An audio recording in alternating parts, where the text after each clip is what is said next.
You came in like a thief, and you stole the crown. Your lies keep piling up, and we watch them weigh you down. The fair agree that you stole, they run the whole fucking show. But we are not afraid, and we will not let go. The bigots rise, and you fan the flames. You build an empire of fear and pain. You're hand in hand with the billionaire scum, selling out this country while you play dumb. Burn it all down! Tear the walls apart! We will not bow! We will not lose heart! We will put an end to the hate! We will put an end to your lies! We will stand side by side! And we will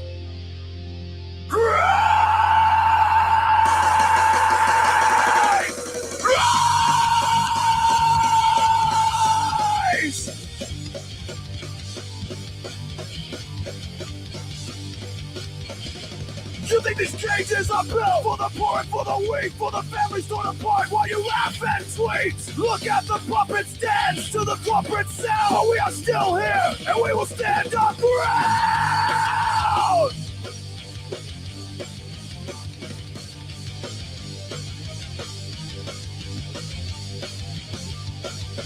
There's blood on your hands! We have seen the truth erased! You put the prophets first!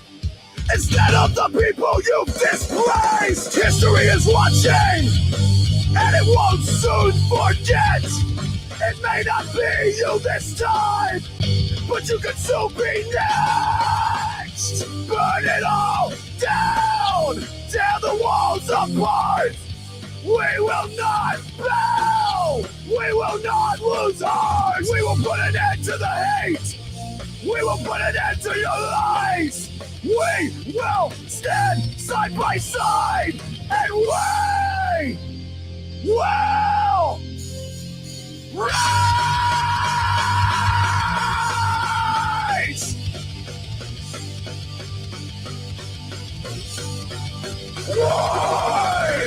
Burn it all down! Tear it all apart! Burn it all down! Tear it all apart! Burn it all down! Tear it all apart!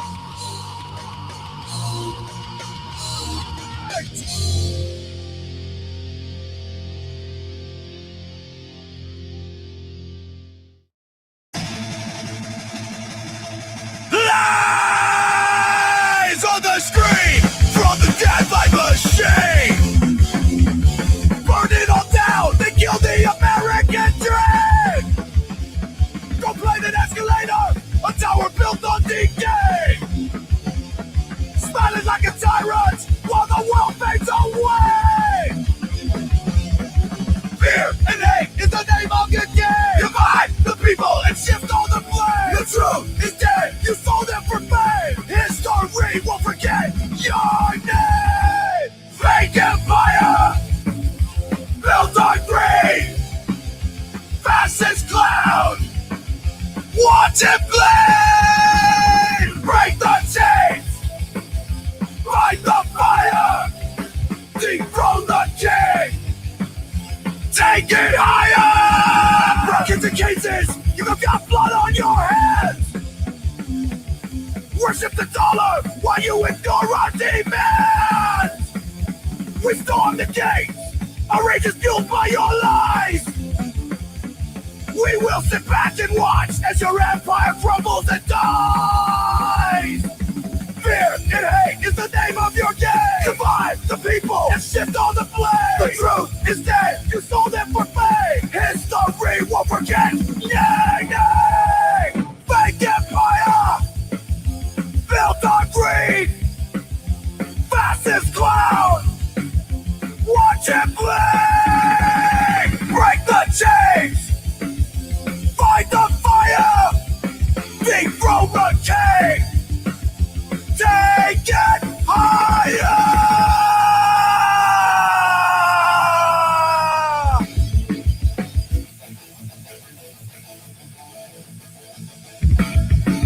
You build walls! We break them down! You spread lies! We burn this town! You breathe fear! We fight Hardcore counterattack!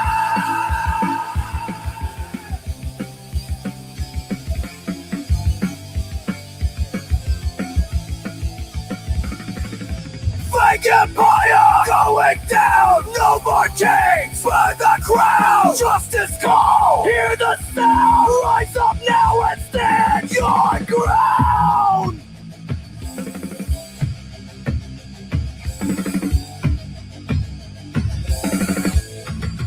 All out!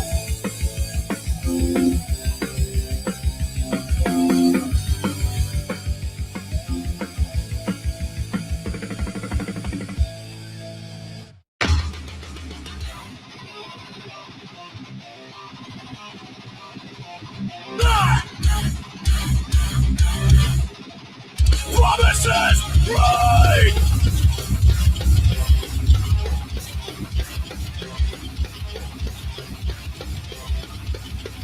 Promises break! On a gilded stage, dividing the people, fueling the rage. Walls built high, but compassion's low. Truth buried deep beneath the show.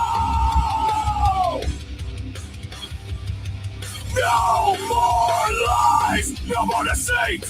We will bow down, we will retreat. Voices loud, we stand as one.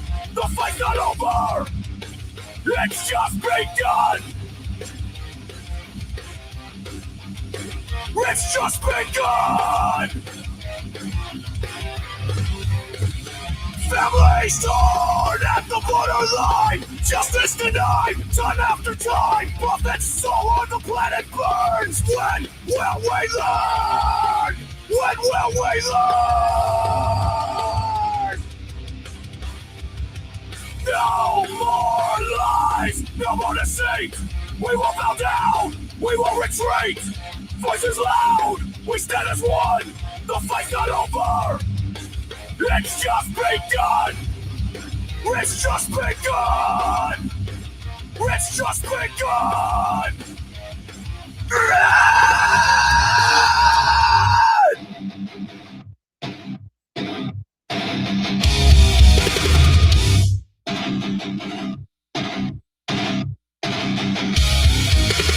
Resist the power and break the chain! Rise above all this hate and this pain! Together we're strong, we won't divide. In our unity we will find our pride. The fight's not over. It's just begun.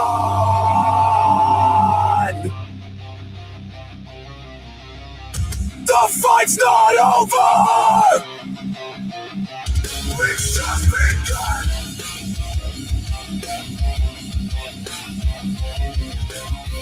The fight's not over! It's just begun!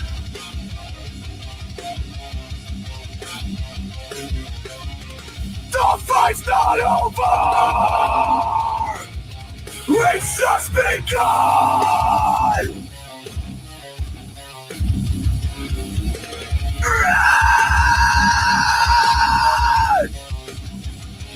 The fight's not over!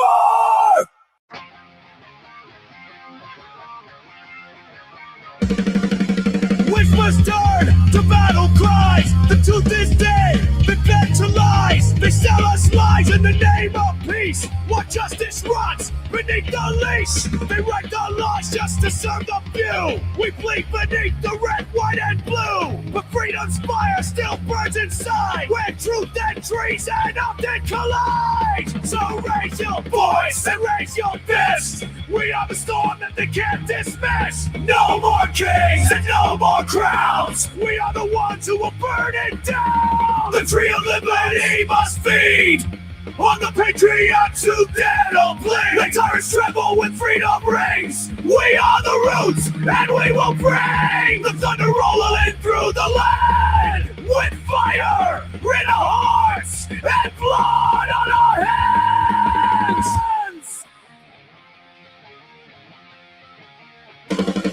No peace without the will to fight. No dawn without the rebel night.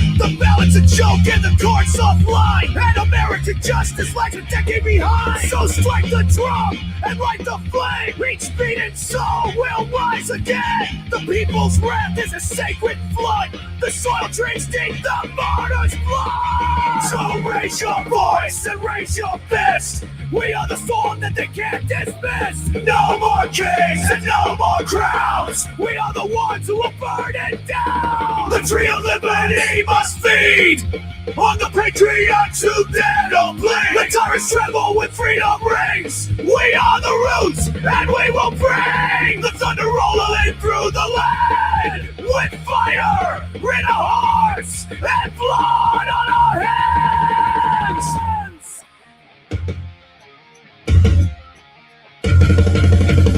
Not for glory, not for gold, but for the stories that were never told. For every voice that they tried to drown, we will plant the flag and hold our ground. So raise your voice and raise your fist. We are the storm that they can't resist. No more kings and no more crowns. We are the ones who will burn it down. The tree of liberty must grow with the blood that only the brave know. And if we should fall, then we fall as one beneath the rising vibrant sun. The tyrants will fall and the people will rise, because freedom never truly dies.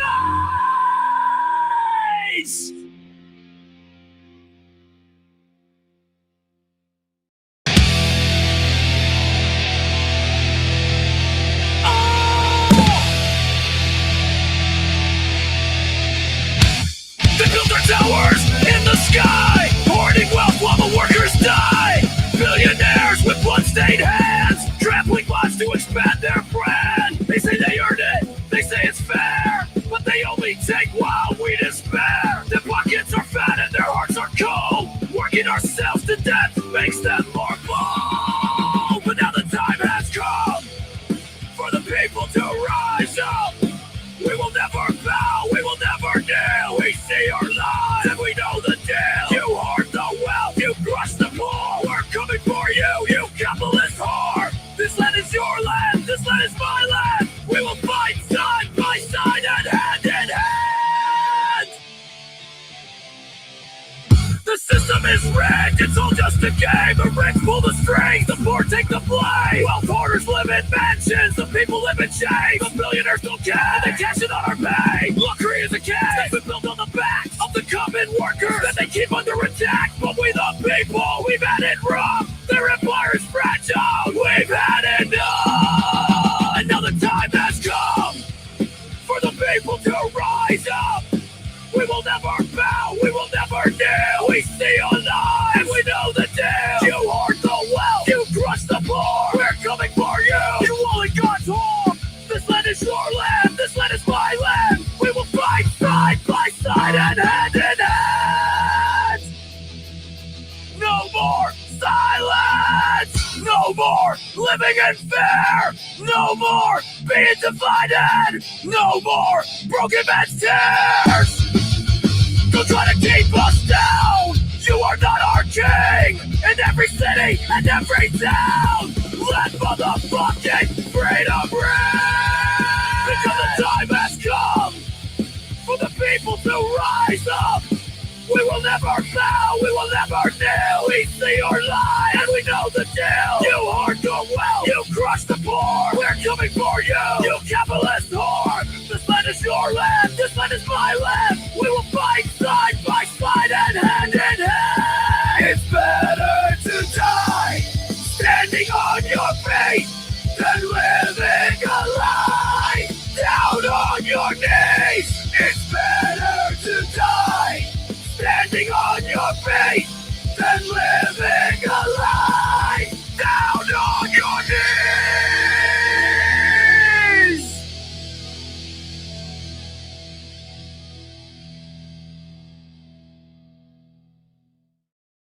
We signed up to fight for freedom, not to be the boots on the necks of Americans. You used us, you lied to us, and now we're coming to square the account. Get fucked and die mad about it! And Maintain 360, bitch!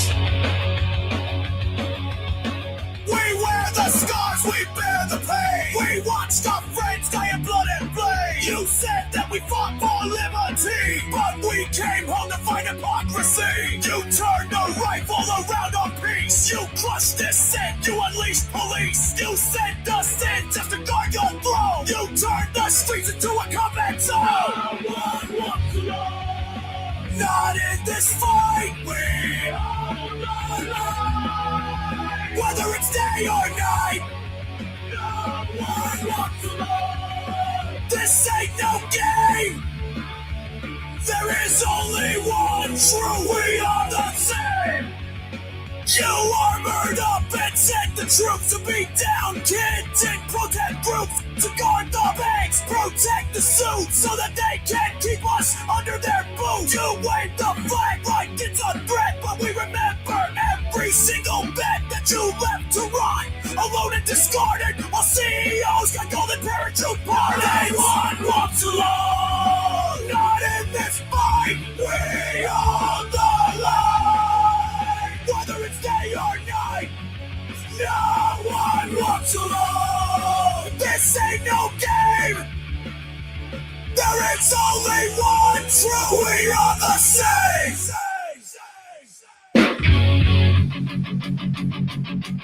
To every citizen still asleep, wake the fuck up! To my fellow veterans, remember your oath! Our freedom is dying right beneath our eyes! The people in charge tell us nothing but lies. The common people starve while billionaires eat, and we're the ones tossed out in the street. Let's save the rich, let's make them pay their share. Pay their taxes is a burden they can bear. Make billionaires right again! Not in this fight, we are the line. Whether it's day or night, no one walks alone. This ain't no game. There is only one truth. We are the same.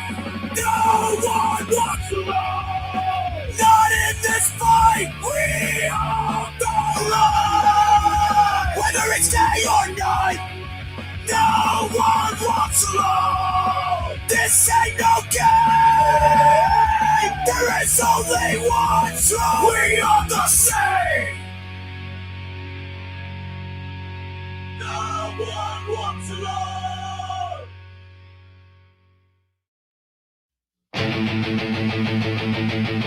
I got something for you. Hang on to your asses.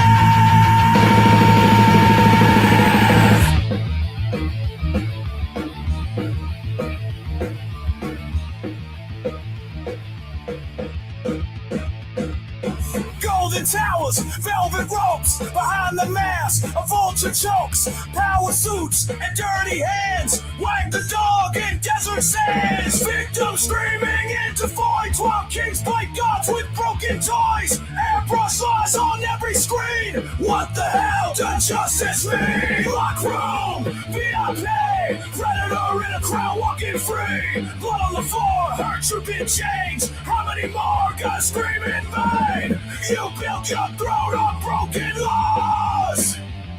Now you're scared, you know what you saw.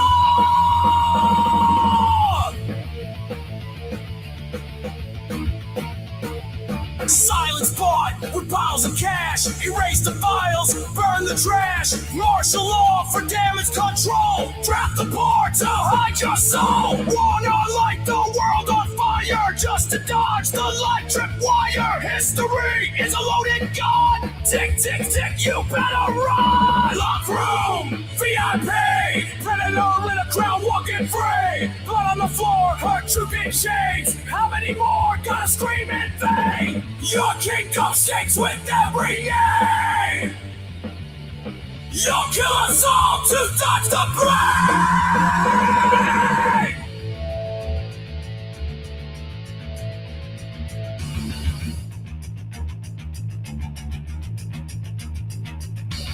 this ain't conspiracy, it's confession. Hidden in plain sight, full suppression. You laugh while the system bleeds, but the streets remember what you need. Truth, there's a cry. You just bear the time. When the lights come by and your ass is mine. Locked room, VIP. No more secrets, no more gates. Dragged across your marble floor. Truth is kicking down your door.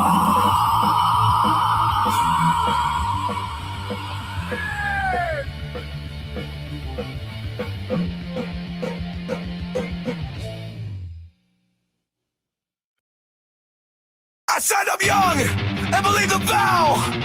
Stars and stripes, I wear them now. Trained to fight and trained to lead. Wore the flag like it was all I need. I went to war, that was my goal. Buried brothers filling bullet holes. Did what I had to cause that was the cost. I came home proud but broken and lost. The other party used me and threw me away. Now I see through the games they play. They wrapped their lives in red, white, blue, but the blood on my hands was never for you. It was never for you. They said freedom, they said truth, but fed me hate since I was a youth. Republican dreams, conservative pride, just uniforms for the greed they hide. Where were they when the VA failed? When my friends came home and we all derailed? Where were they when we screamed in pain? Too busy chasing power and gain. All the party used me and threw me away. Now I see through the games they play.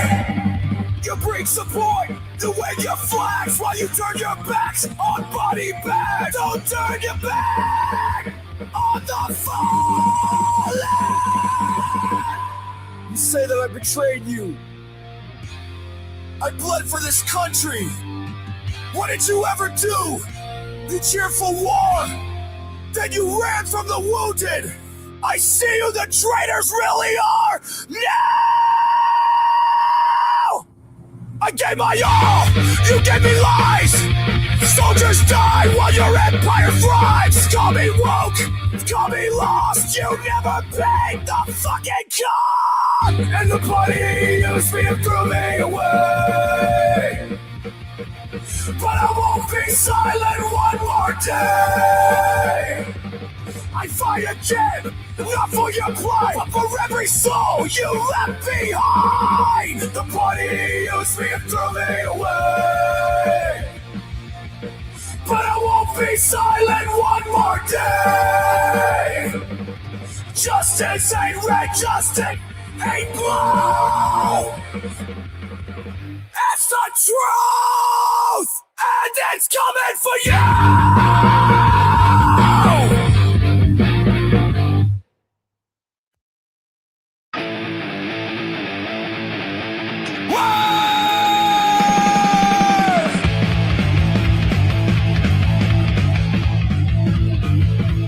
Marching down the street with your MAGA flag, spitting serpent's lies while you're waving that rag, screaming freedom while you chain the weak.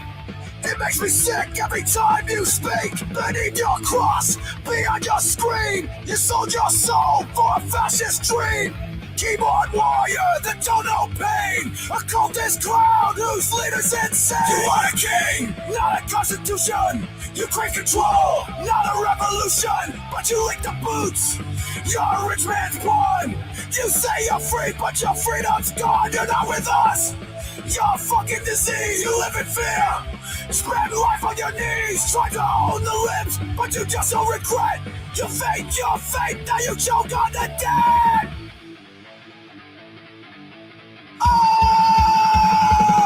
The party of law and order, but you storm the hill. You back the blue except when you're out to kill. You wave a gun in your neighbor's face. Fake ass patriot, you're a fucking disgrace. History watch while you took your stand. We saw what you did all across this land. American patriots don't kneel to a king. You're a fucking simp sucking that cinnamon ring. You are a king, not a constitution. You crave control, not a revolution, but you lick the boots. You're a rich man's pawn. You say you're free, but your freedom's gone. You're not with us. You're a fucking disease. You live in fear. Spend life on your knees, trying to own the limbs, but you just don't regret. You faked your fate, now you choke on the dead.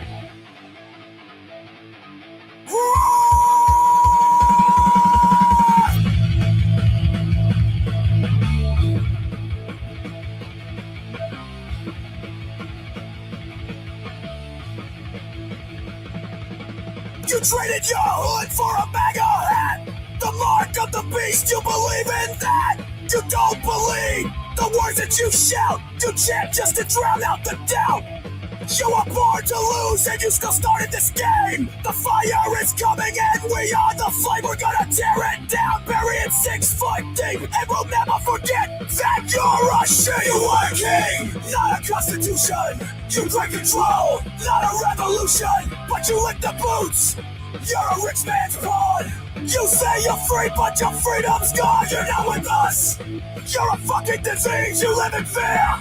Spend life on your knees, trying to own the limbs, but you just don't regret. You faked your fate, now you choke on the dead. 1, 2, 3, 4, 26, 47. 1,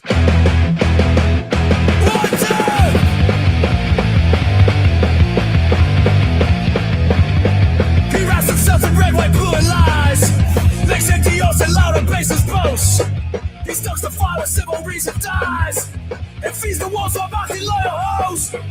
He plays the strong and bladders for a ghost. The sirens feast and their freedom for stealth. His throne is built on smoking shit posts. He sold us out to buy a gilded crown. Lady liberty, let truth come down. Expose the rapists who tried to drag you down. Let history brand and not with any renown. He sold us out to buy a gilded crown.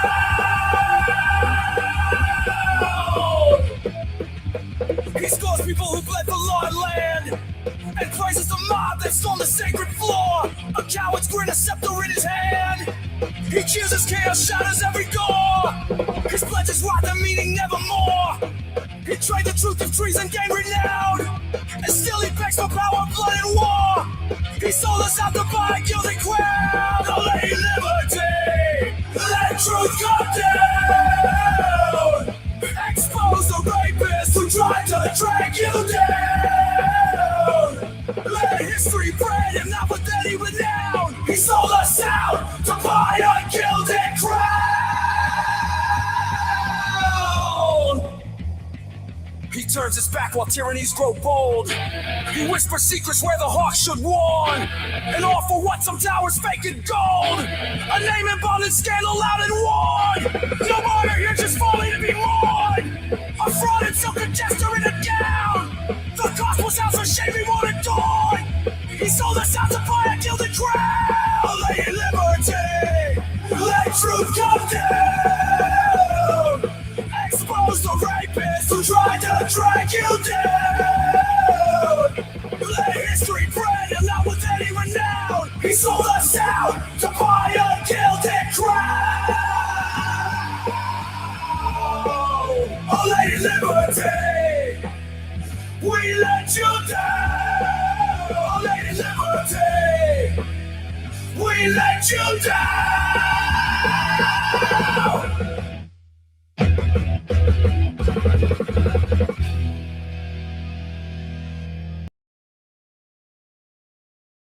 Now it's time for the throw punch!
Oh, whoops.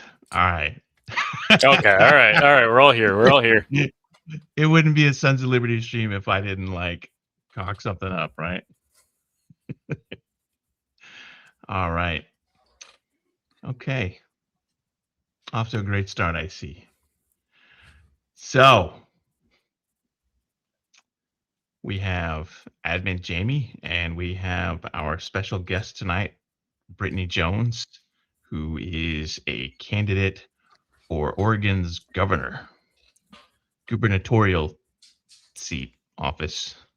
What's the word? I don't think we've ever had a governor. You're looking for a gubernatorial candidate for the governor's seat. Is what you're looking for. That's what I'm looking for. All right. Well, That's what you're looking for. Brittany, welcome to the stream. How are you? Sorry. Can you hear me, Brittany? Apparently. Okay. I can hear you. Apparently, only I can hear Tim. Nobody can hear me. What? A unique power that Admin Jamie has is to hear Tim. It's some say it's a gift, reaching beyond the veil. She would say it's a curse, but you know. So only Matt can't hear me. Brittany can't hear me. I can hear you. Oh, Matt can hear me. All right.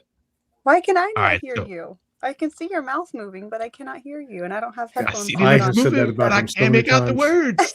Oh, damn. I don't know. I can hear everyone. I'll be right back. Oh no. After these messages, Admin Tim will be right back. So, Ms. Jones, what Tim was just saying is he was introducing you as our special guest, Brittany Jones, running for governor of Oregon tonight. He also introduced me. I'm Admin Jamie, pronouns she, her. And now we have Admin Matt here with his lovely Philadelphia Eagles background. Go Birds. Go Birds. Now I can't hear you. Yeah, no, he's doing that on purpose. You Matt, you bastard. Can you hear me now? Yes. Okay, all right. Okay, everybody can hear me now. All right, cool. So, like I was saying, our streams always go off without a hitch, never any problems, and this is another one of those times. Usually those times involve Admin Doug, though. That's true. I mean, I've messed things up before. So, all right. So, as I was saying, tonight's our guest on a special live stream is Brittany Jones, a veteran who is running for the office of Oregon State Governor. Did I get all that right, or did I miss anything? You did. Thank you. I'm excited to be here. You got it set up pretty quickly for me after my PR manager reached out. Boom.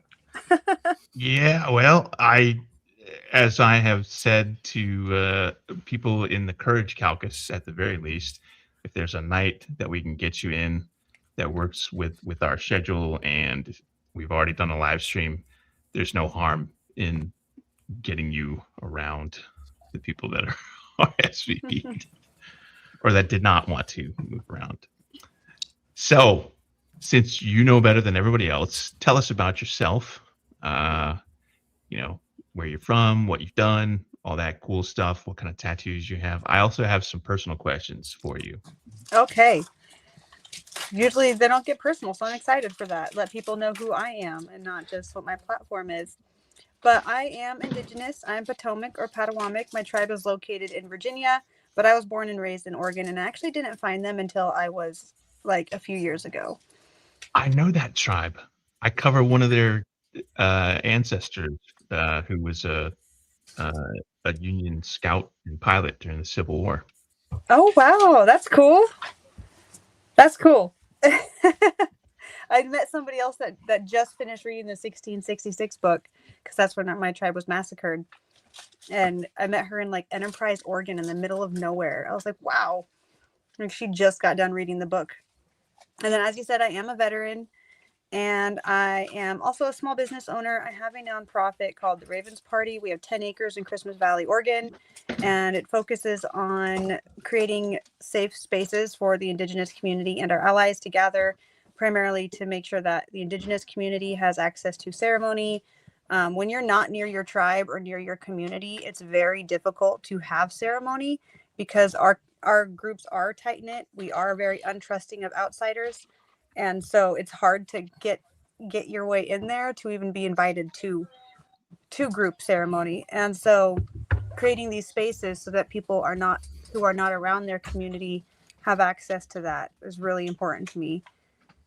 And having the support of our allies during that is very, very important as well. Yeah. Fucking white people, am I right? Yeah. And I'm also a mother, so if you hear shifting in the background, that's my daughter. Just Okay. pretend like it's not happening. All right. I'll try. It's okay. At any given moment, a cat may steal Big Sarge's mic. A dog may come in and jump into my camera. There's a lot of things that they have in the background. My dog will probably come up and whine to go out for the 4th time this afternoon. So it's totally fine. Yeah. Background noises are part of life.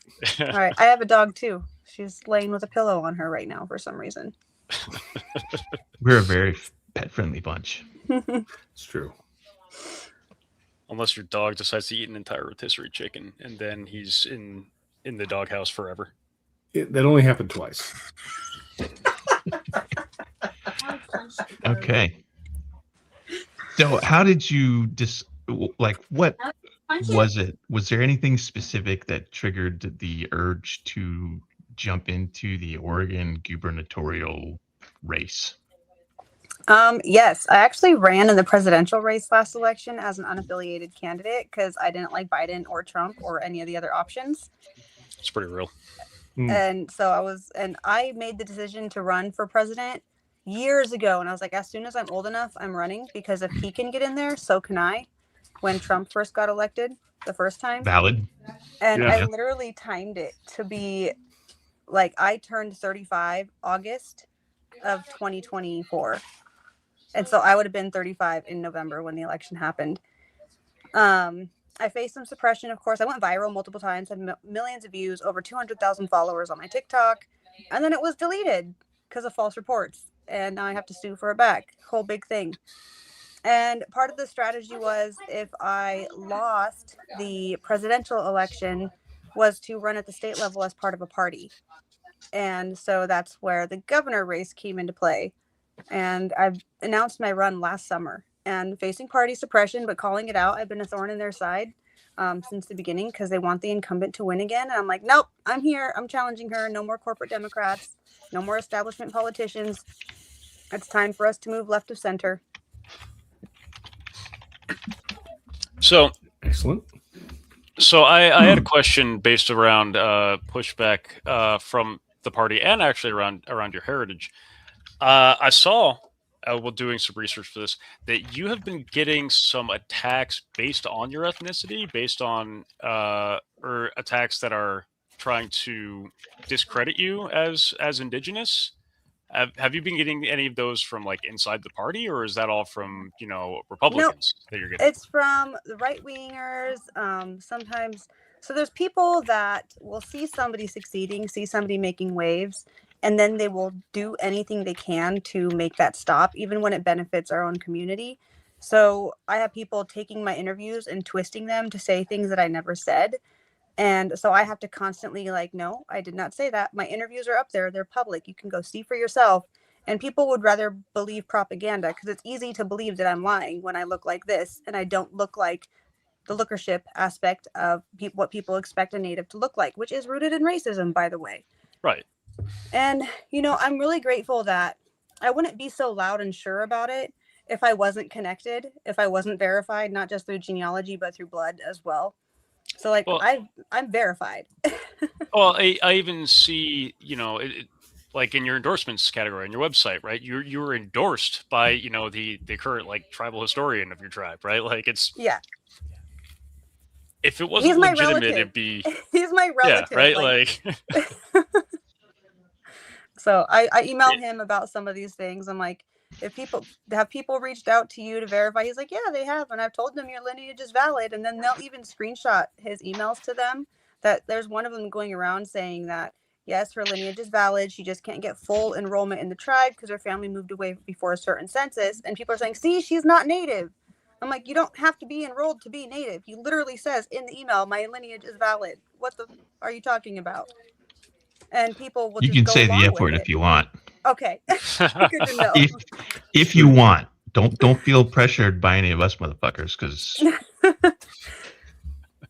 I definitely cuss. Like people come at me on Facebook too because they're like, "You shouldn't use such foul language. You're running for office." I'm like, so what? I can say whatever the fuck I want. Like, have you have they seen the not fucking- heard? Yeah, have you seen the Shit. moron in the White House right now? Right? Like, come Yeah, on. really. It's amazing yeah, how I he mean- gets a free pass for anything, but anyone else steps out of line just a hair bit. It's oh, how dare you! Oh my goodness! Right, Why would right. you use such language? Just My like pearls. My pearls. So, I heard that you are a published author. Is that right? Yes. hmm, I have it's a mini book. I'm like about halfway through the second one. I believe I have severe ADHD. I am not diagnosed. So I'm doing my Facts. series in very small segments to make sure I get it done. And it's called Alanis Transported on Amazon. It's like 99 cents on Kindle because I'm not doing it to get rich. I just really like to write. And it's an extremely dark fantasy. Just so people know. Ooh. It's very dark, very That's- morbid, very twisted. I love it already. I haven't even read it, and I love it. It's like that's like if you're watching our stream and you're not into that kind of stuff, like what do you even know with your life? Like, do you know who we are? But how it's going to work is I have so the first book is 5 chapters, the next one's going to be about 5, and there's going to be, I want to say 5 mini books in each grouping, and then once all 5 of those mini books are done, the mini books will no longer be available, and it'll just be one main book, and then there's going to be 3 main books eventually. So I'm just working through them whenever I have time to write. Okay. And I'm sorry, what was the name of the book again? Alanis Transported. So Alanis is ALAUNUS. My pen name is different than my real name. I think it's oh my god. It's been so long since I've published. Quick, everybody Google it so we can find it. I think it's Octavia Wolf. I'm pretty sure because it's my daughter's middle name and my mom's like a name from my mom's side of the family. Yep, I found it under Octavia Wolf. Perfect. I found a book called Surgery, a case-based clinical. And I'm doing something wrong here. Look on Amazon. I can post. That's I can where I'm post at. The link in the private chat here. What's the There you okay? have it, Let's yeah. try Octavia Wolf. Is that Wolf with an E on the end, like Wolfie, or just Yeah, Wolf? yeah. would you like Admin Jamie to show you how to use the Google boss? Oh, that's why. There I it found is. it. Glad you could find it. And there's. It'd be a nice if we had Portuguese enough book. people buying it so I didn't have to DoorDash anymore and I could just focus on the campaign. That sounds like a hint if I've ever heard one. Right? Yeah. You said Kindle. That's the magic word for me. Like I'll get like 1 billion books on a tablet and I'll be good to go for a week. All right. So Alanis Transported. Okay. And it's Olivia Wolf with an E on the end. Octavia So, Wolf. I'm sorry. What did I say? You said Olivia. Who the f is even in control of my mouth right now? That's what I'd like to know. Not you. Honestly, that's every show, man. I know, right? Olivia's better than Bridget. I've been called Bridget Jones too because I think probably because of Bridget Jones's diary. So. Yeah, okay, yeah, I see. Yeah, that. okay, Yeah. the connection sits there. Yeah. I'm not familiar, but it's It's an I old also movie. heard that you are an actor. I haven't Was. acted for a very long time. Okay. Just mainly student films, production assistant. I did student films, like horror movies. I was dragged through fake blood in this attic of this barn, and they had just swept bat guano off the floor. That was a fun time. It was like 2 a.m. in the morning. Like obviously 2 a.m. is the morning. That does sound like some Sometimes it'd be like independent that. projects we know of, right, Tim? Hey, you know what? If you got to look, indie film, even low rent, no talent, zero budget indie film is still expensive. It so is. you lie, cheat, and steal your way into whatever shots you can get. I've done guerrilla filming, and for those that don't know, guerrilla filming is where you basically like run out to a place without any kind of permission. You shoot the shots that you got to get, and then you GTFO. I've done so many of those that I was absolutely positive I was going to end up going to jail. I've done some crazy shit in my life to guerrilla film just to get shots that I need. I don't even want to like. I would get so far off topic if we had that conversation. So I'm just gonna. Would. I've never done anything like disreputable, or like cheated anyone out of something other unless you had to like pay a thief or something. But I love acting. I mean- I was like a theater geek. I was always cast as, so in high school I was cast as the drunk man with no legs, or I was like somebody's boyfriend, and I always got the really androgynous Wild. roles. Yeah, and then as I got older, I got like the bad guy's girlfriend, or somebody. I was somebody's best friend, but I was basically 3 different characters, and one, like, my personality would change depending on who I was around. That was a hard one. Mm. And then, Ramon or whatever in The Proposal, how he was the pizza delivery guy, he was the priest, he was the stripper, he had all these roles, these cameo appearances throughout the movie. I didn't see that one. Oh, well, they liked my audition so much that they created a role like that where I just randomly pop up throughout the entire series as a different, like, in a different profession. And that was a fun one. Excellent. So then you said theater geek and actor. So I'm going to ask you, what's your favorite musical? I actually don't like musicals. Wow. All right. It's okay. Neither do I. I got into Can this you with my elaborate? PR manager, actually, because Yeah. like, just because it's theater doesn't mean it's musicals. There are plays that are not musicals. True. Like, I haven't even watched the new Hunger Games because most of the previews are singing, and I'm like, I don't want to see it. Guys, I told him to ask her that, by the way. I'm not sure It's we got true. that audio in. I was coached. It was very coached. I was coached on that one. Yep. And I said I would do it, so I did. So now I'm good. Those were my personal questions. So I had to work my way into that one. So it was a little bit of an ambush, but it was for a good cause. Okay. Where did Jamie go? Who? It's always Jamie, just been the like 3 of us here. I don't know what you talk about. What?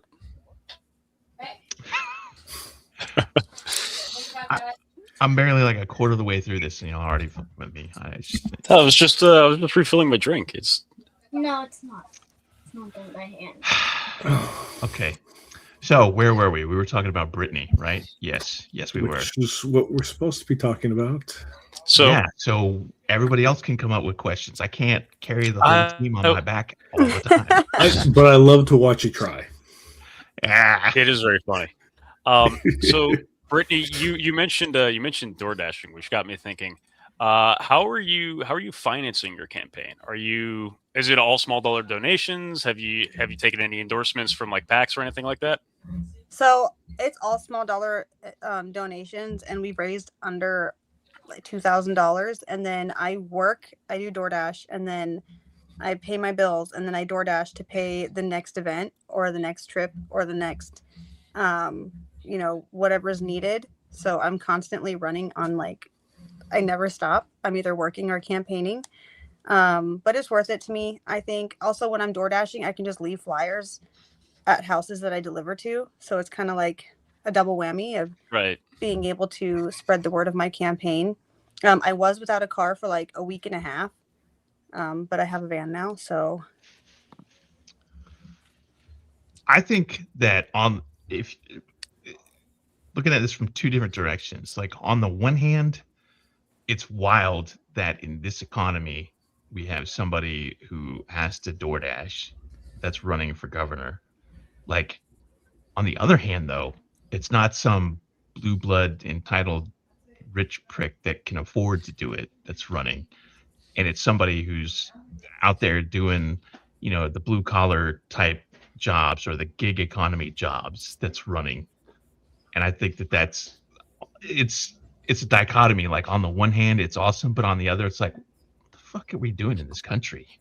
That this is where we are. But then again, everybody's complained for the past, in 16, 20 years that politics in this country are just so garbage now. And everybody says that we need reform, but nobody wants to do it. So with that in mind, it kind of is a convenient segue into what do you want to change? Like the top 3 things that you want to change the most when, not if, you get elected.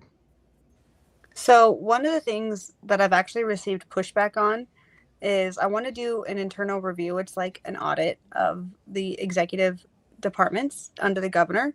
So it's not the same as a state sanctioned audit, which has a lot more checks and balances and is publicly, it's supposed to be public. The internal review doesn't have to be public, but I'm going to make it public anyways, because I think people deserve to know how the money's being spent, how the departments are being ran, why our education system is failing. Like we just had the current governor do an executive order to increase class time, but then we have in Springfield over 20 teachers were laid off, and then up in Portland they're cutting more classes and more teachers, and it's like we don't have the staff to increase class time. Like the students are going to struggle even more than they already are. We need to get the funding to the schools so we can have the professors, the teachers, the mental health help in the schools. I also ICE accountability. We have a detention center like 30 minutes away from me. And so I've been going down there quite a bit lately to stand in solidarity with my community. And I think that the governor is not doing enough. She can declare a state of emergency and suspend police officers for violating the sanctuary status, the sanctuary laws of our state and certain cities. She can open up an investigation into ICE and their conduct and refer them for criminal charges. The supremacy clause does not protect them when they overstep their authority or abuse their authority. And people like to throw the supremacy clause out there, but it doesn't protect. We have evidence. We have video and picture evidence of them abusing people. And so they could be referred for criminal charges. And our governor doesn't have the backbone to do that. She'd rather text back and forth with Trump. And so I think it's time to go way left of center and bring the Democratic Party left of center and really stand with the community in general. And we have a drug epidemic here, a housing epidemic here. I just want to get the money and the government working for the people again, and not for corporations.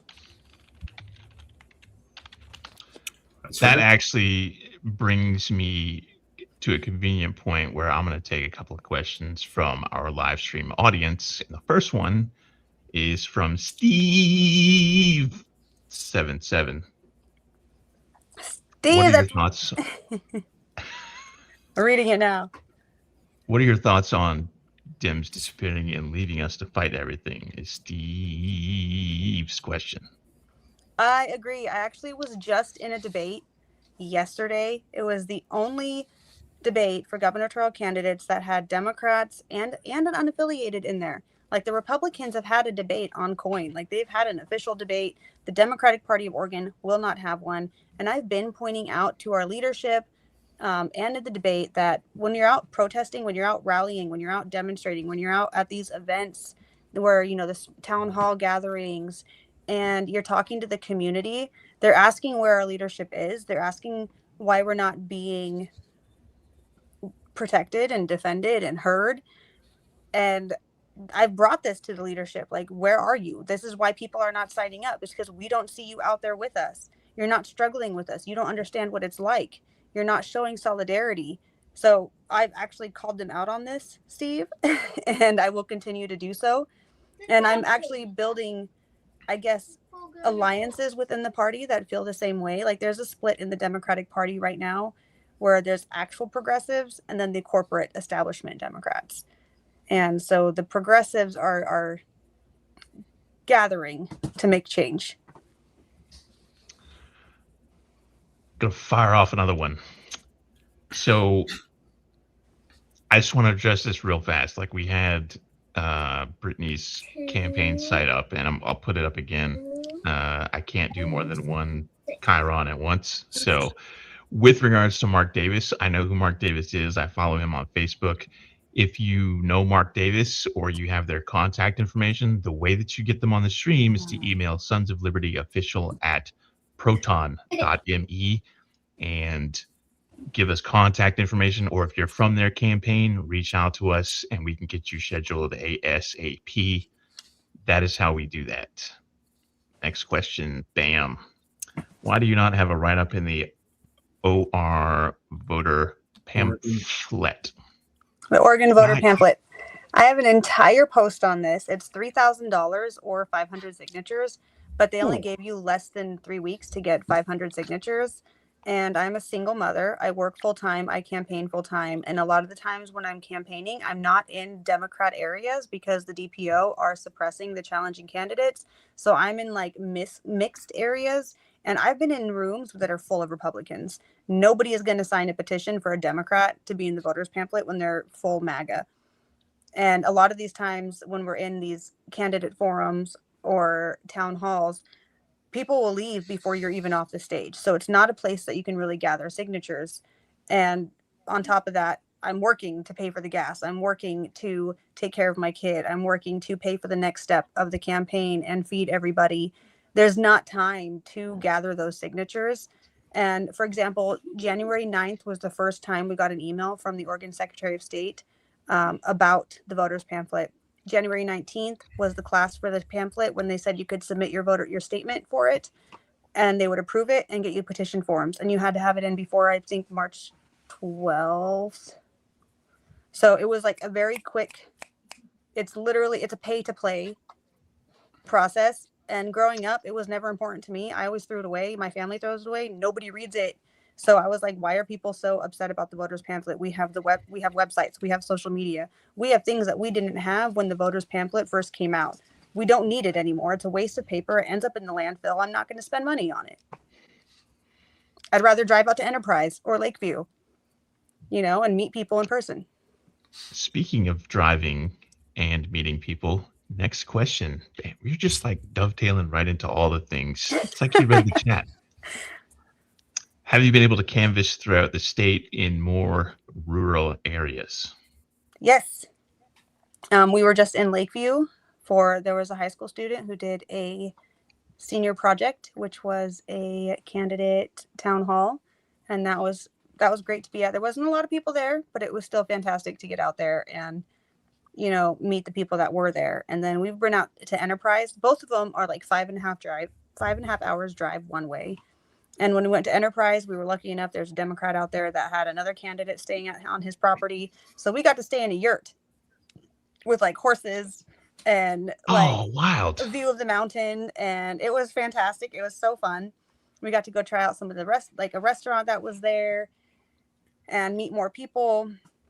And it was actually another Courage candidate that was staying on the property. So I was like, yeah, we can stay on your property because she was already staying there. So it was a great time. Now, when we went to Lakeview, we drove out and then we drove back in the same day. And that was terrifying driving back. I almost died. A semi truck was trying to pass on the oncoming lane and they did not time it right. And I had to slam on my brakes and get into the shoulder. And he almost ran the car next to him off the road. It was wild. Yeah. Another question, and you may not know the answer to this one. And if you don't, that's cool. Can a governor in Oregon appoint the election commission? I'm not sure what you mean by election commission. Are you talking about electors for like the presidential campaign, or what do you mean by that? I don't know. I'm sure Naturalist is going to see this in about 30 seconds and we'll reply to that. So we'll just shuffle on down to the next one, which is kind of down there. There we go. Any chance we can get a comment on the FBI used as a political tool in the recent investigation of Virginia's Louise Lucas? I'm actually not familiar with that case. It has not came across my timeline or my team. So if that's something that you would like me to look into, I'm more than willing to. So the case in question, Louise Lucas has been pivotal in getting the Virginia redistricting organized and passed through. So the I read it as Virginia, Louise Lucas. I read it as a name. Yeah. Not the state. Okay. Yeah. Fair I enough. put the wrong emphasis on the wrong syllable. Yes. Yeah. I don't think the FBI should be used as a tool in anything. I was gonna say that already, but in the Courage candidate chat, like is Virginia's primary suspended right now because of that, or is it another state? I was. I know don't think they were Louisiana's, looking at Tennessee's suspending are Virginia's suspended. primaries. Mississippi's moving to block theirs until they have a chance to make sure that people of color can't vote or whatever it is they're doing.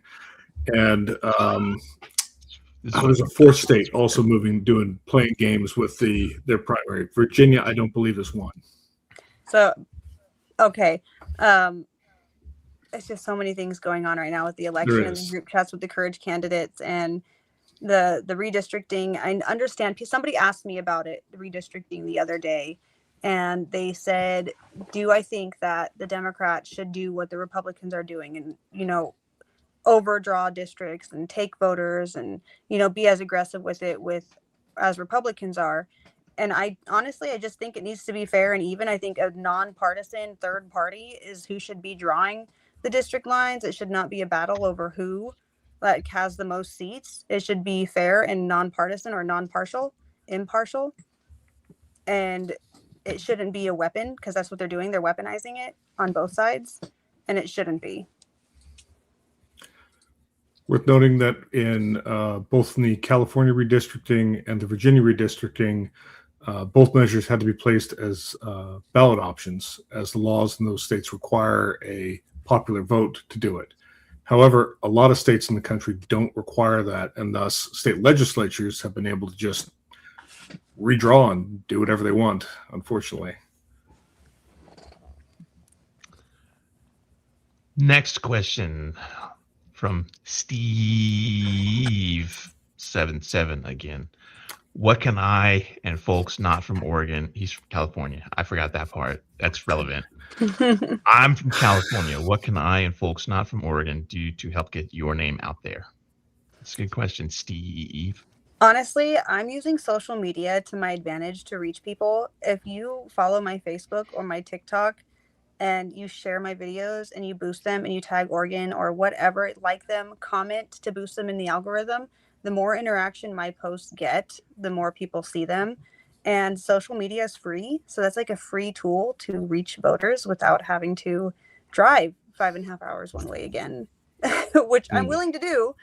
But if I could reach more voters without having to do that, that's fantastic. And you can't everybody who has followed Sons of Liberty for like more than 6 months has heard me say it in videos. Leave at least 8 words for the algorithm, at least 7 words for the algorithm. I haven't done it in like months, so I've forgotten what my memorized spiel is. I made it to the end, Big Sarge, something. It is. That's what I always know. I made it to the end, Big Sarge is actually 8 words, but she's not Big Sarge. She's Brittany Jones. Well, substitute her name in there, but I made it to the end, Brittany Jones. Right. See? Yeah. I made it to the end. Brittany Jones is actually 8 words. So there you go. All right.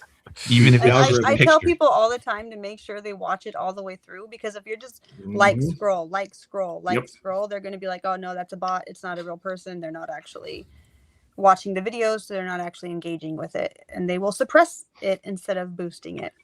It's true. We've certainly had our own problems with that. When you mentioned the deletion of your TikTok, it called to mind the deletions of our social media pages in the past, always conveniently right before major elections. That's I'm sure it's all coincidental that they people thought I dropped out. Yeah, people thought I dropped out of the presidential race because TikTok was my largest platform. I'm sure that's a complete coincidence and not at all done just for the timing and everything and all. Especially since we saw so many other people leaning left who were also similarly silenced right around the same time. So I had a question based on something you said a couple questions back, actually. where you're talking about going to town halls that are filled with like Republicans, and going and doing a lot of work in rural areas.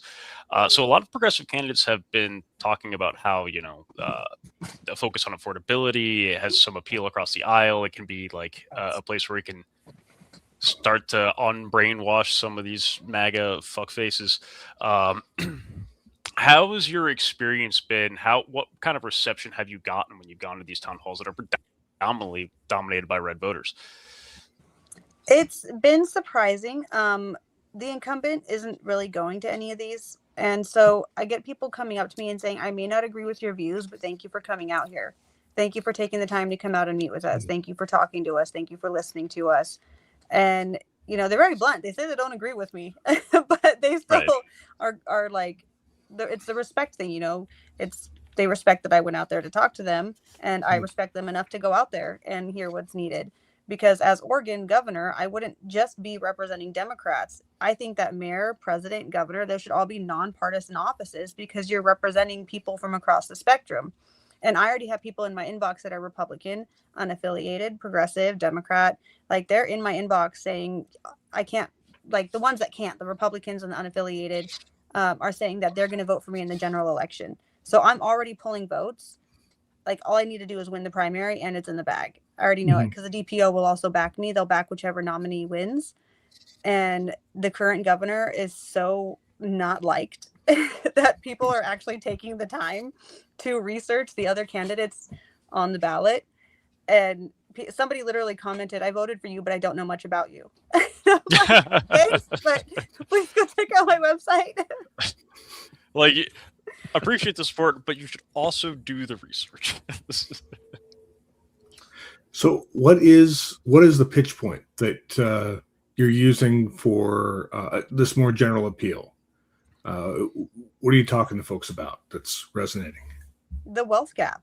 I mean, neither side wants corporate boots on our necks. Like, we're done with the establishment. We're done with bought and paid for politicians on both sides, except for, MAGA. MAGA loves Trump's, and he's a bought and paid for politician. But there are Republicans that are not MAGA that are pro-choice. They are, LGBTQIA2S friendly. They are pro-pagan. They are, they're just more conservative in terms of money and finances. And that's fine. And meeting with those like-minded individuals, people understand what it's like to struggle. We're all poor, regardless of party. Like, that's where I'm at. I'm poor. I'm a working class. I'm used to living under $30,000 a year. I'm on the struggle bus. I have a bad credit score. Somebody actually told me they want a t-shirt made that says, I want my governor to have a bad credit score. That's pretty good, actually. Yeah. I like that. I like that, yeah. You should definitely jump on that before I do, because I'll. Gotcha. It's on record here, guys, though. I said it first. She's got a point. I'm not going to steal that idea. It's a good idea. You can actually, it's good to it's easy to make the connections when you all have the same struggle. Yeah, and it really is a juxtaposition with Trump, who doesn't understand how to like shop for groceries or how to fill a car up with gas, or what the struggles of any American are. And I really appreciate the cost of apples. The cost, or how do you buy apples? Oh, she had to put one back in the refrigerator. What? Where is this apple? When I tell people, I've been eating once a day to make sure I can fund all this. And like, I make sure my daughter eats more than once a day, of course, but I'm like, I cut way back to be able to fund this. And I'm all in, and that's what it takes. So another question.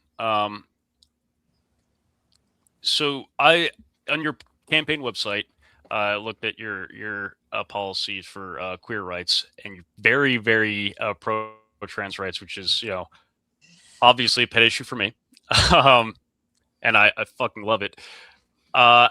What kinds of responses are you getting from Oregonians as far as, your initiative to, I should say, for those, if you could also explain for those who don't know, the policy you posted on your website about passing an executive order to cement trans rights and access to trans healthcare, and what kind of responses you're getting to that policy that you propose.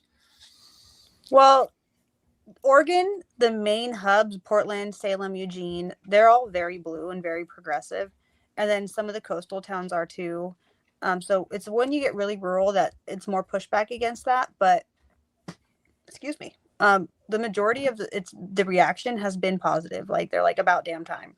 It needs to happen. We're already a sanctuary state. People already come here for abortion care services. They already come here for transgender services. They're already coming here where they're not illegal to be in existence. And just to solidify that and make it safer, there's tons of support for it here in Oregon. A friend of the show actually moved out to Oregon because it was much more trans friendly for her versus where she was living at the time. And I'm not gonna name it because I don't know that she'd want that info out there, but it really makes a difference for people's both feeling of safety and acceptance to be able to live in a community that is not actively trying to, murder them. Oh, don't I know it? Yes. You're in a rough spot out there. Trans person in central Pennsylvania here. Yeah, Pennsylvania. Great. Yeah. Yay. Love it. Hooray. It's not the most enlightened part of our state, I'm afraid. No, not at all. Maybe I'll move to Philly though. Who knows? Maybe you can move to Oregon and then vote for me in the general election. There you go. When is the primary? I saw something about the primaries in May. Is that right? It's May 19th. And people have already been mailing in ballots. People have already been sending me pictures that they voted for me. And they're like, I voted for you. I got a few other people to vote for you. Somebody else met. She's like, I got you like 13 more votes. And I'm in the polling that we had, like Salem Region Indivisible did a poll for who they should endorse. And I came in at 24%. I came in second place to Kotek. And that's the incumbent. And that's huge for a candidate that hasn't raised more than $2,000 on their campaign. That it shows a definitive shift on. There's an app called Activote, and I'm winning the poll on Activote by like 20 something percent. I'm in like 45.6%, and she's down in like 20 something percent. So I'm actually nervous that I could win because I'm so used to being poor all my life and having to struggle to help myself and others that if I win, everything's going to change in a blink of an eye and I'll finally be able to help people. But that's going to be such a huge responsibility and such a huge shift that it's going to take an adjustment period to get used to not being on the struggle bus anymore. Mm. So when, not if, When you win, it's got to catch your ring to it.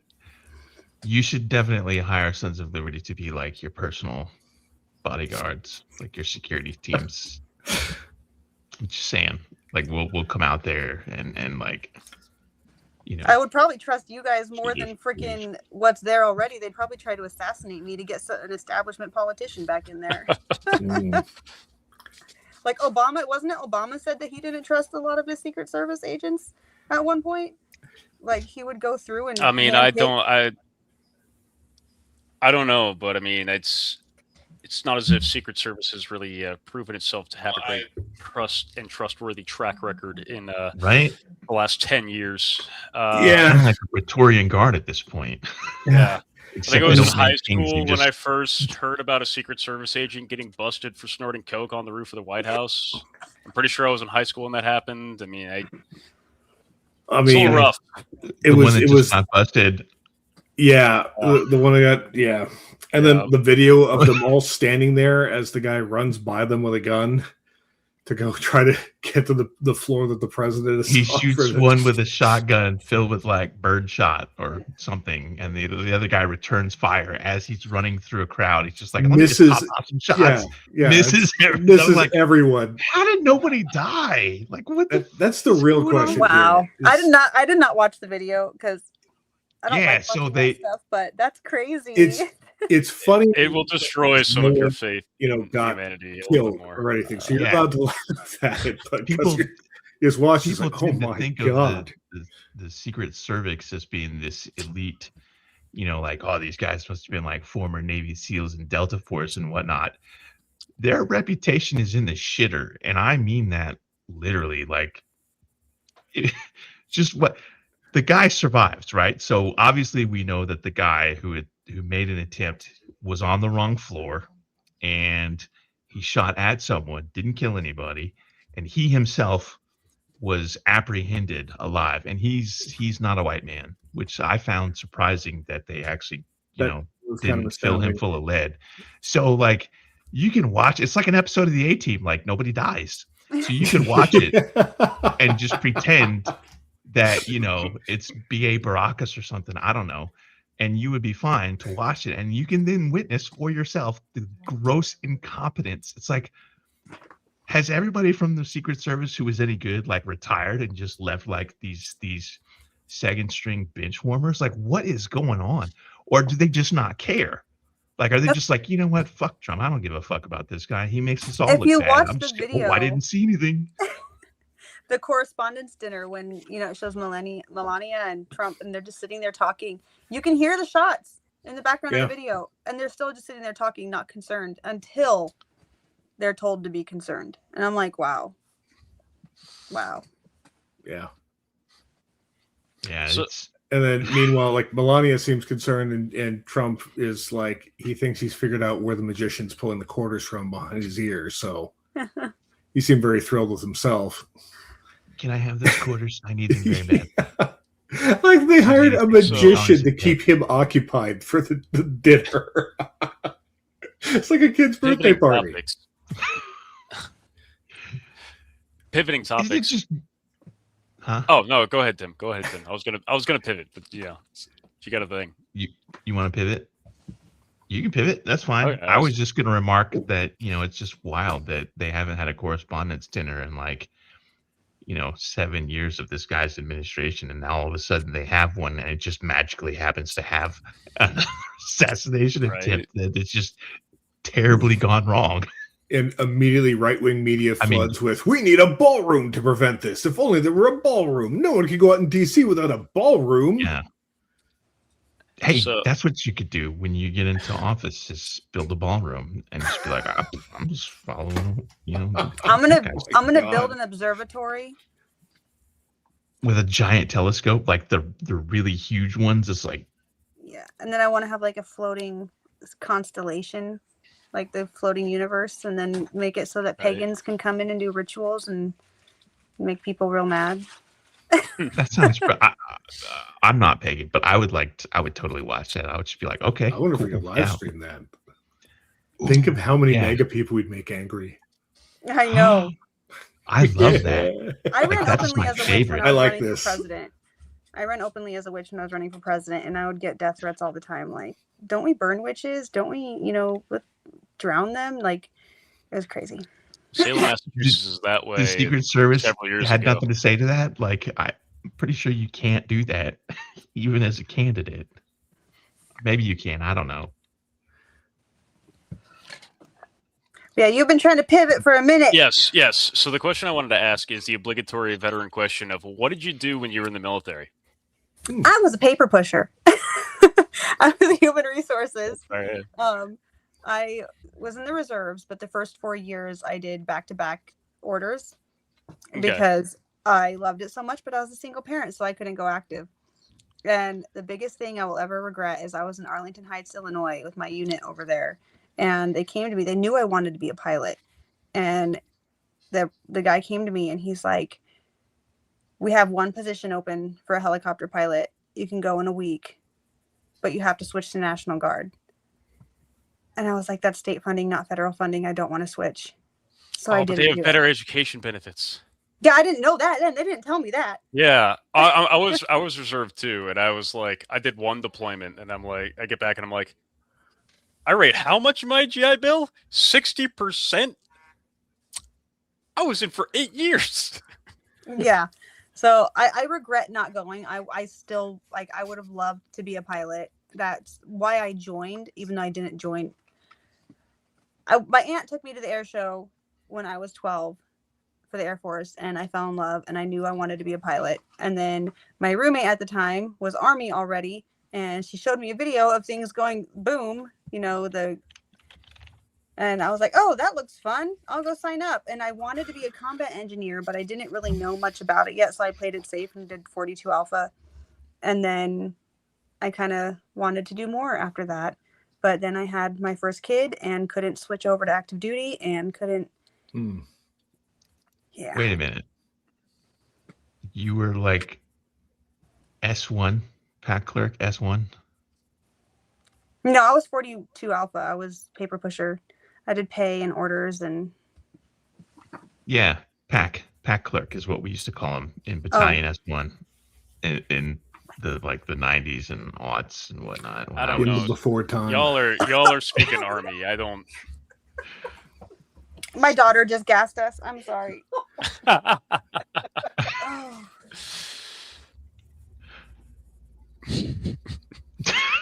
I'm not even sure how to follow up on that.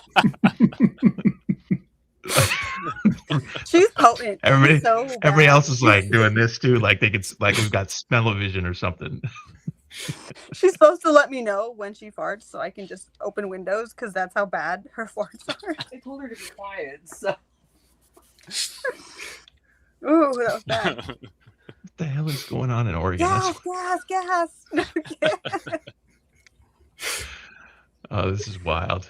I love it. Got to do live streams in Mop 4 now. No, I'm not. I refuse. I would rather die. I don't ever want to. I don't ever even want to look at Mop gear again. Yeah. I got to do a lot of fun stuff when I was in there. I got to do like color guard for the Bears game, Chicago Bears. I got to. I was like VIP escort to the mayor. It's where I met my oldest son's father. He's one of the 22 a day now. So he took his own life when our son was 2. I'm sorry. So that's kind of why the last 4 years were absolute shit.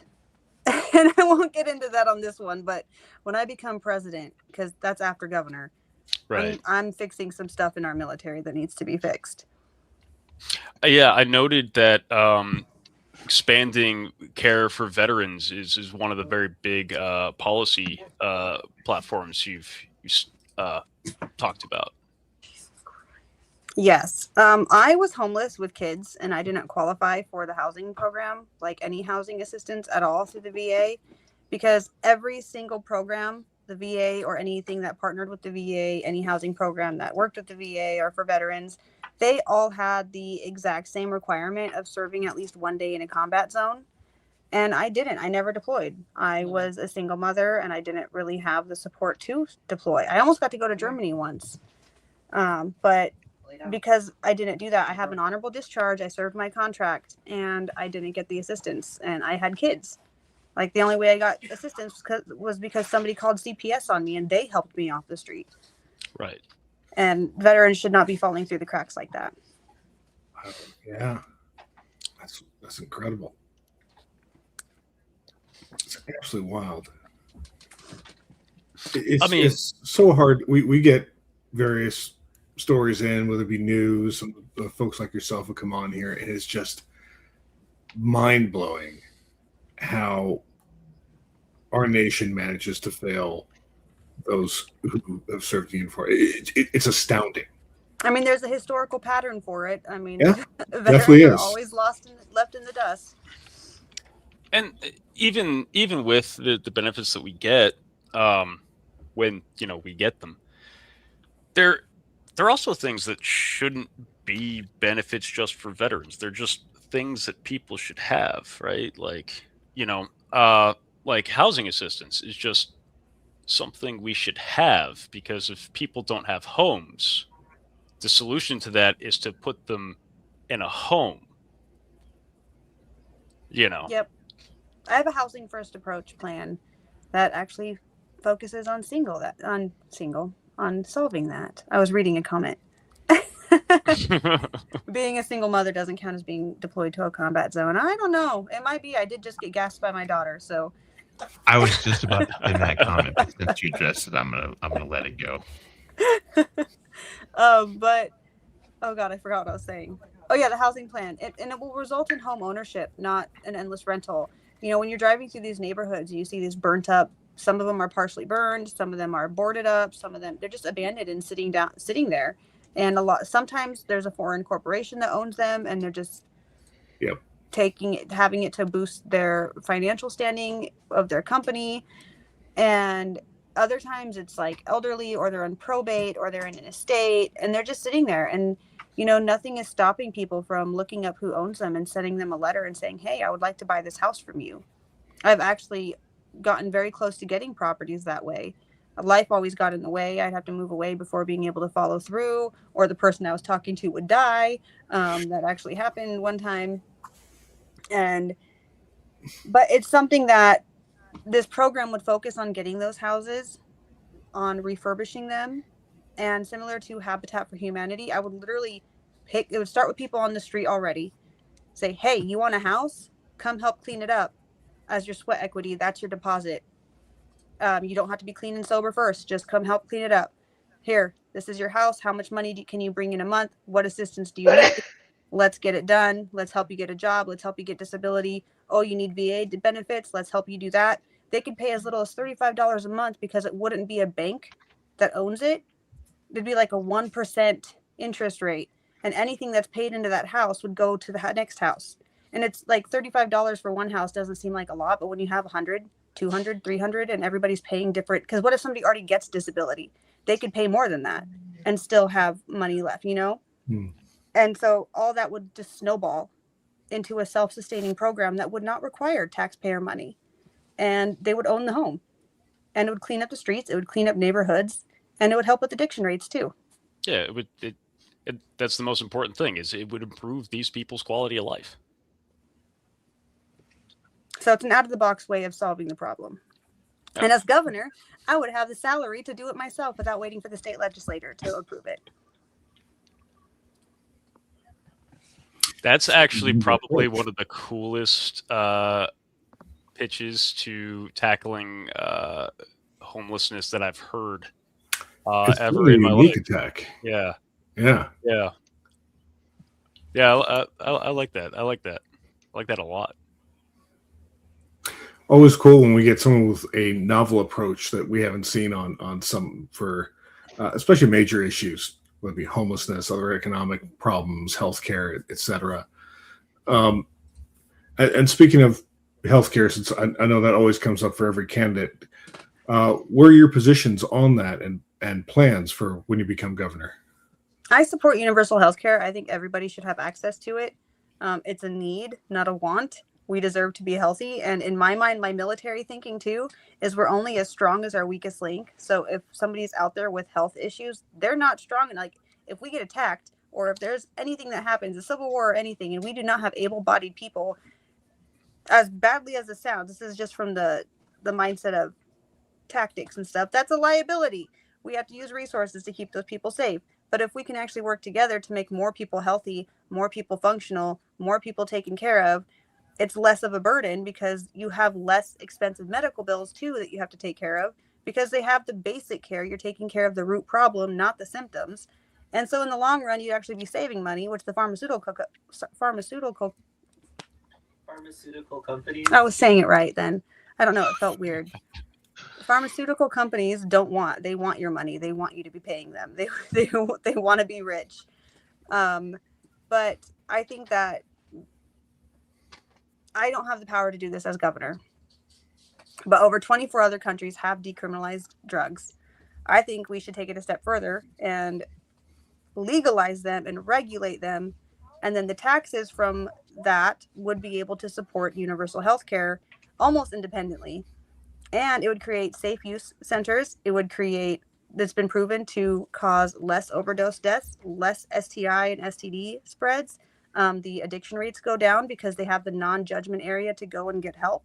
There's less cross-contamination. It takes away the black market completely, or almost completely. So, a lot of the drug cartels would lose their power in the first place. And we'd have an entire new tax bracket to help fund universal health care. Because I think if you're going to destroy your body, the least you could do is help out in a different way. I mean, that's fair. I pay my cigarette tax. Like, that's just how it is.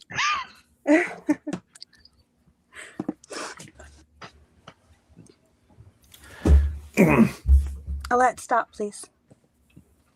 All right, Matt, you got one. You haven't asked as many questions as you usually do. So I'm It's putting you on true. the I spot. haven't though. I feel like a couple of mine were stolen. Oh, okay. but you know what? They're the questions I'd ask because they're good questions. So, and you know what? Brittany has had some novel answers for our questions here tonight, and I appreciate that. Oftentimes, especially we're trying to highlight candidates who are not getting the limelight, who are not getting the party backing at the moment, but sorry, I lost my train of thought. Most of the answers we get still feel a bit canned from a lot of the people who are running. So yours have been very different, and I appreciate that. Thank you. If I can, do we want to get to Edward here first, Tim? I just saw the question and pinned it before it disappeared in the scroll chat. People like to use that to say that we shouldn't decriminalize them, but the problem is they pushed it through before there was any support services. If you don't have the infrastructure in place to help people, and then you take away the criminality of it, they're just going to do it. They're not going to seek services. They're not going to. You have to have the support services in place first. And decriminalizing is different than legalizing. Legalizing, there are restrictions, there are guidelines, there are laws that you have to follow and able to legally access these substances. Like for marijuana, it's legal in Oregon, but you have to use it in your home or in an approved space to do it. Nobody cares. People use it anywhere, anyways, But there, you have to be 21 to buy it. You have to, and it comes from a verified source. So there's regulations to it when you legalize it. Indeed. Pennsylvania is kind of at a crossroads around that for both where Jamie and I are at the moment. The candidate who's running for governor against the incumbent here is proposing to roll all that back. Just get rid of any legal use of marijuana whatsoever. No, I don't even smoke it, but I know how beneficial it is. It was shocking. It really seemed like a bizarre move in such a close battleground state, and obviously, yeah, for Oregon, leans more blue. It's going to be more nuanced on the leftist issues kind of thing. Here, it's a very right left, closer thing. So what you're saying makes a ton of sense as far as the legalization, to have that framework around it, to have that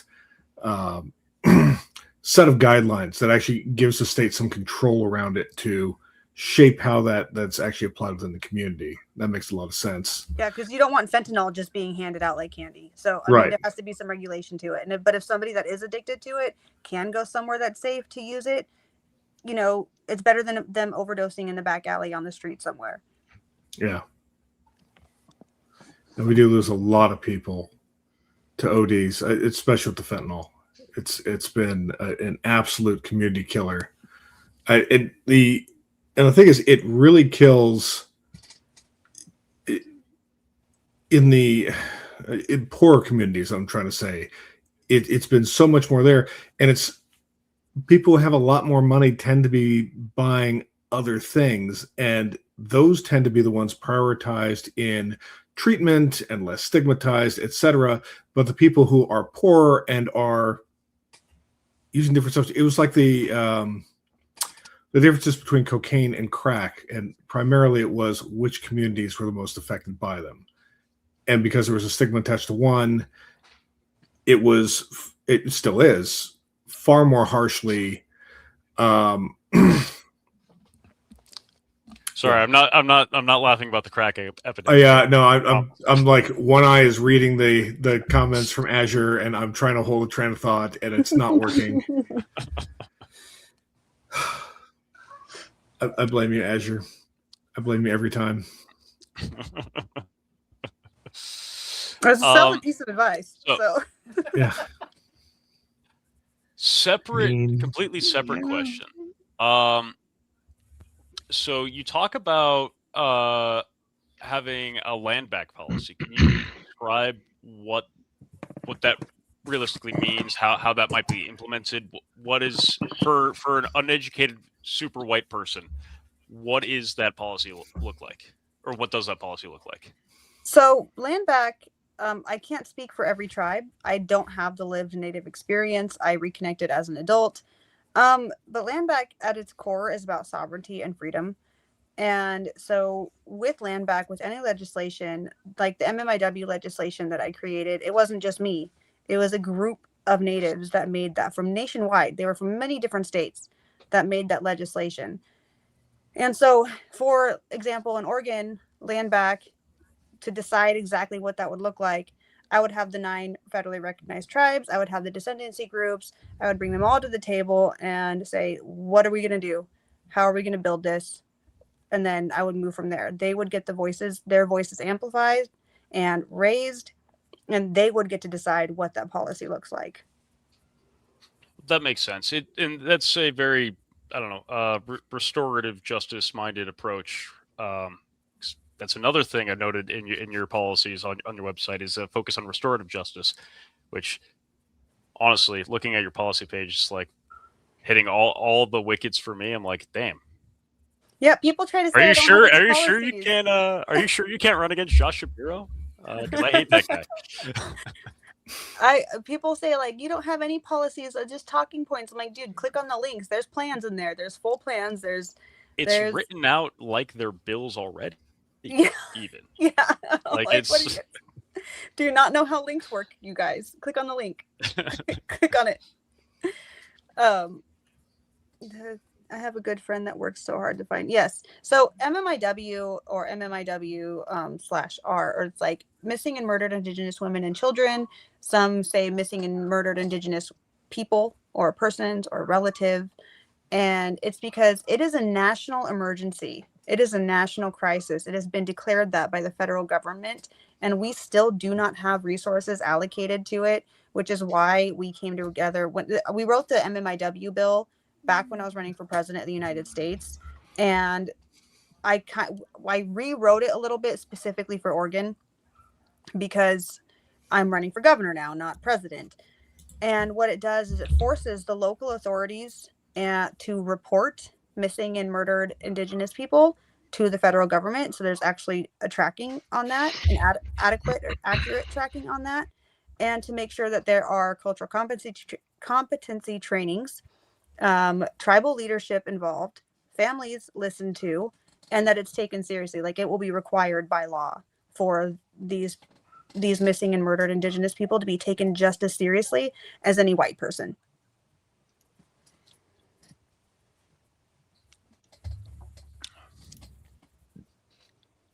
I'm not qualified to speak on this, so I just keep my mouth shut and don't say.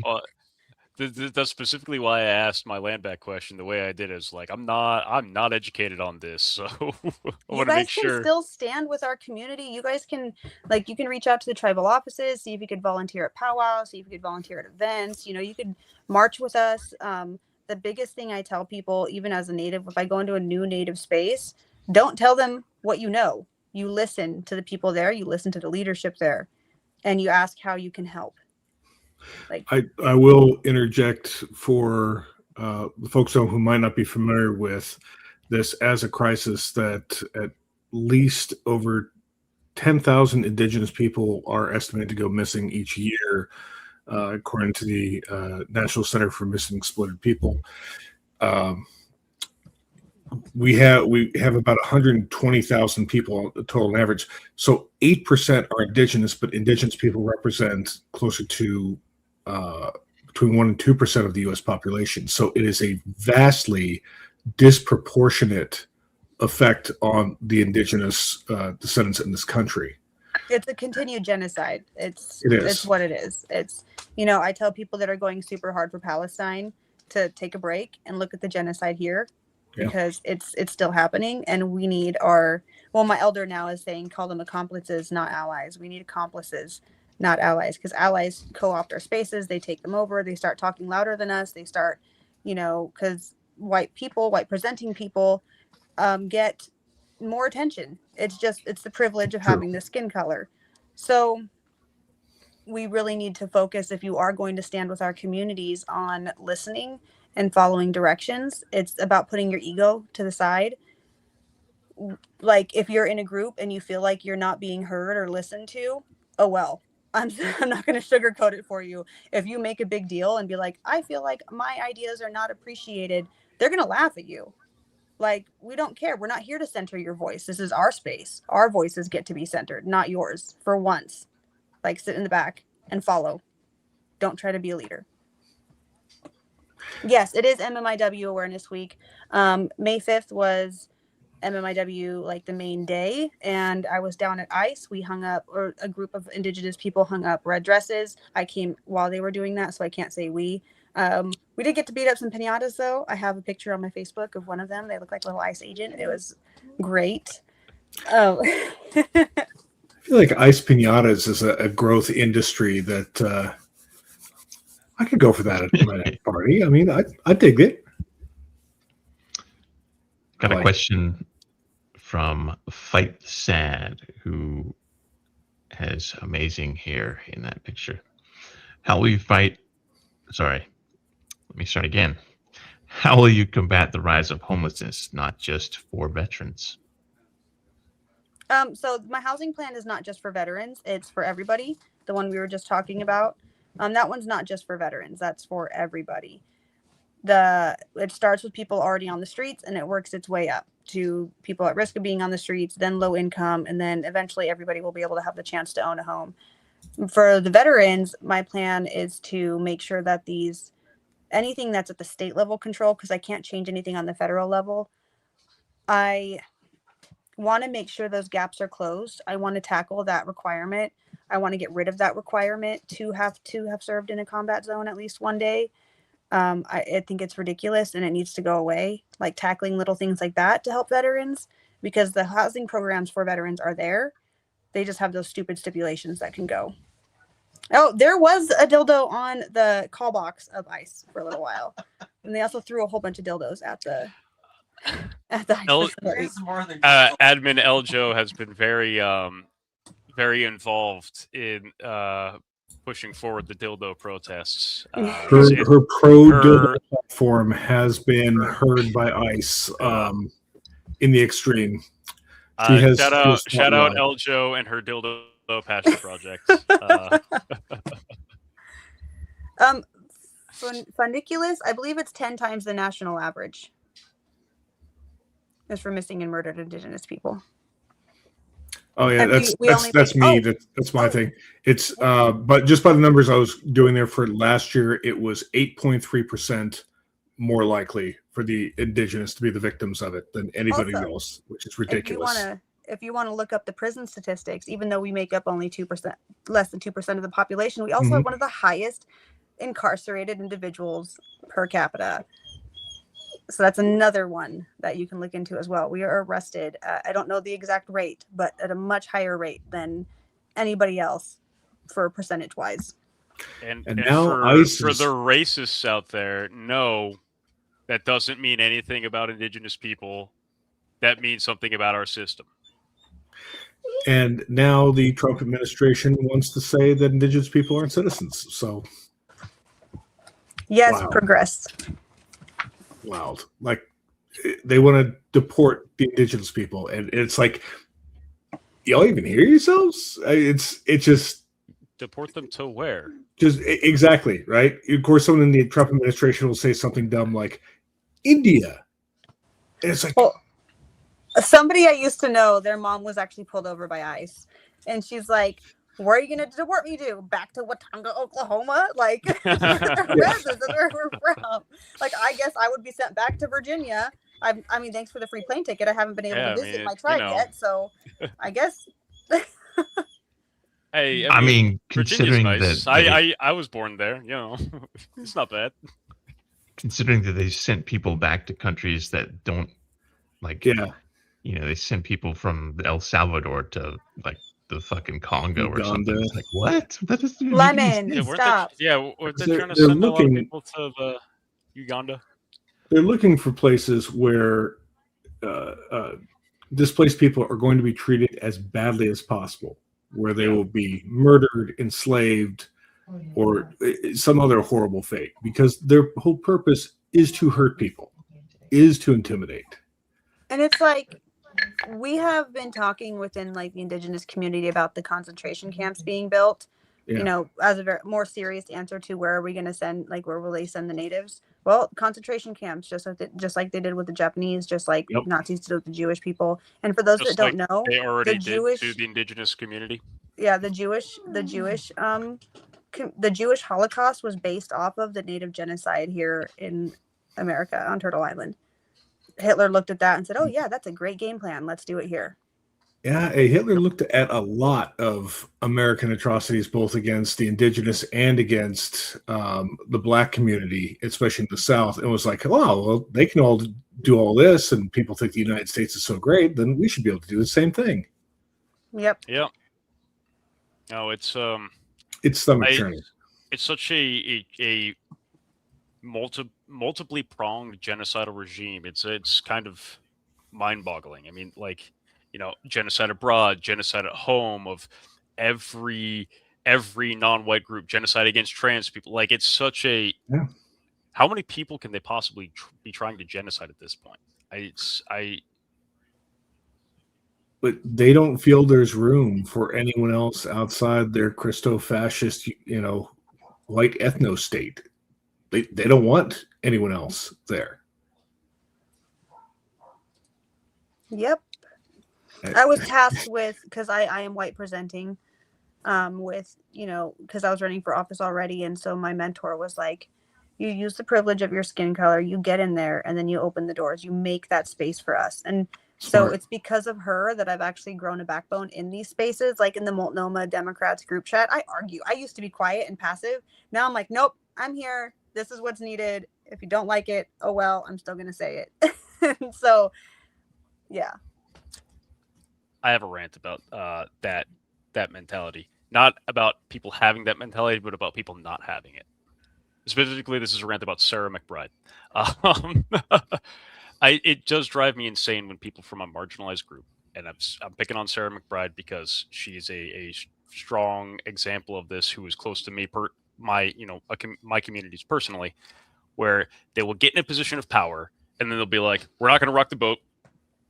Yep. We're just gonna like just being there as a marginalized voice." I got it.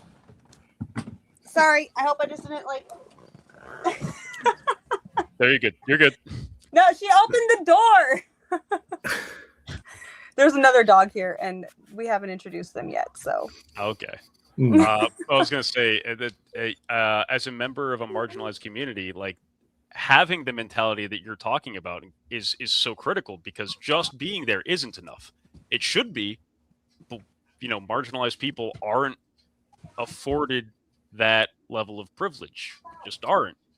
So you getting in there and paving the way and being loud and causing a ruckus is so refreshingly fucking important that I'm very glad that that's part of your mentality. I've brought her with me to some of the things that I've been invited to as a candidate. And we went to this alumni stakeholder dinner, and there was like maybe one black person, one other indigenous person, and then us.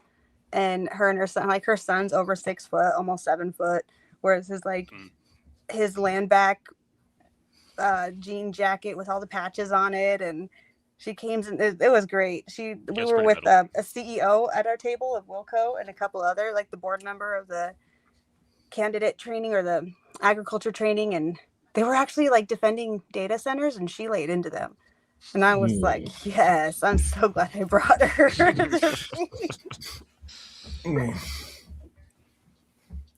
Are there a lot of pushes in Oregon to set up data centers? Our current governor, Tina Kotek, says that our environment cannot sustain them, but then she wants to give them tax breaks to come to Oregon. We do have data centers in like Hillsboro, Oregon. They are going to destroy the environment. They are destroying the environment. And people are asking how to fight back. I'm like, indigenous treaties. Treaty law supersedes federal law. It's up there with constitutional law. Work with the tribes. Use the treaties. Stop the destruction of the environment. Which is fair. We don't hear a lot about people trying to use the treaty law to stop data centers being set up, and that's a really, really important point there. That that's one. It's something that should be respected just because it's a treaty that the United States government signed with a tribe. But two, that it's helpful for everyone in combating this damage to our everything. I know why they won't use it, because then this white man government will have to hold themselves accountable by those same treaties they're using to enforce these Right. other laws. Exactly right. They'd be biting themselves in the ass. But I'm not afraid to do it. So It's definitely going to be an uphill fight, but one worth taking. And I think there's a lot to be said in the current political environment for authenticity and for being unafraid.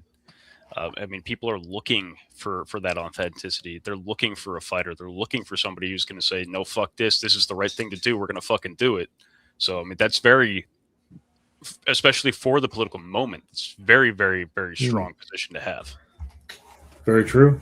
Look at what Mamdani's been able to do in New York City by basically saying, I don't care that we used to do it, this way. This is a better way to do it, and it's better for the people. We're going to do it this way now.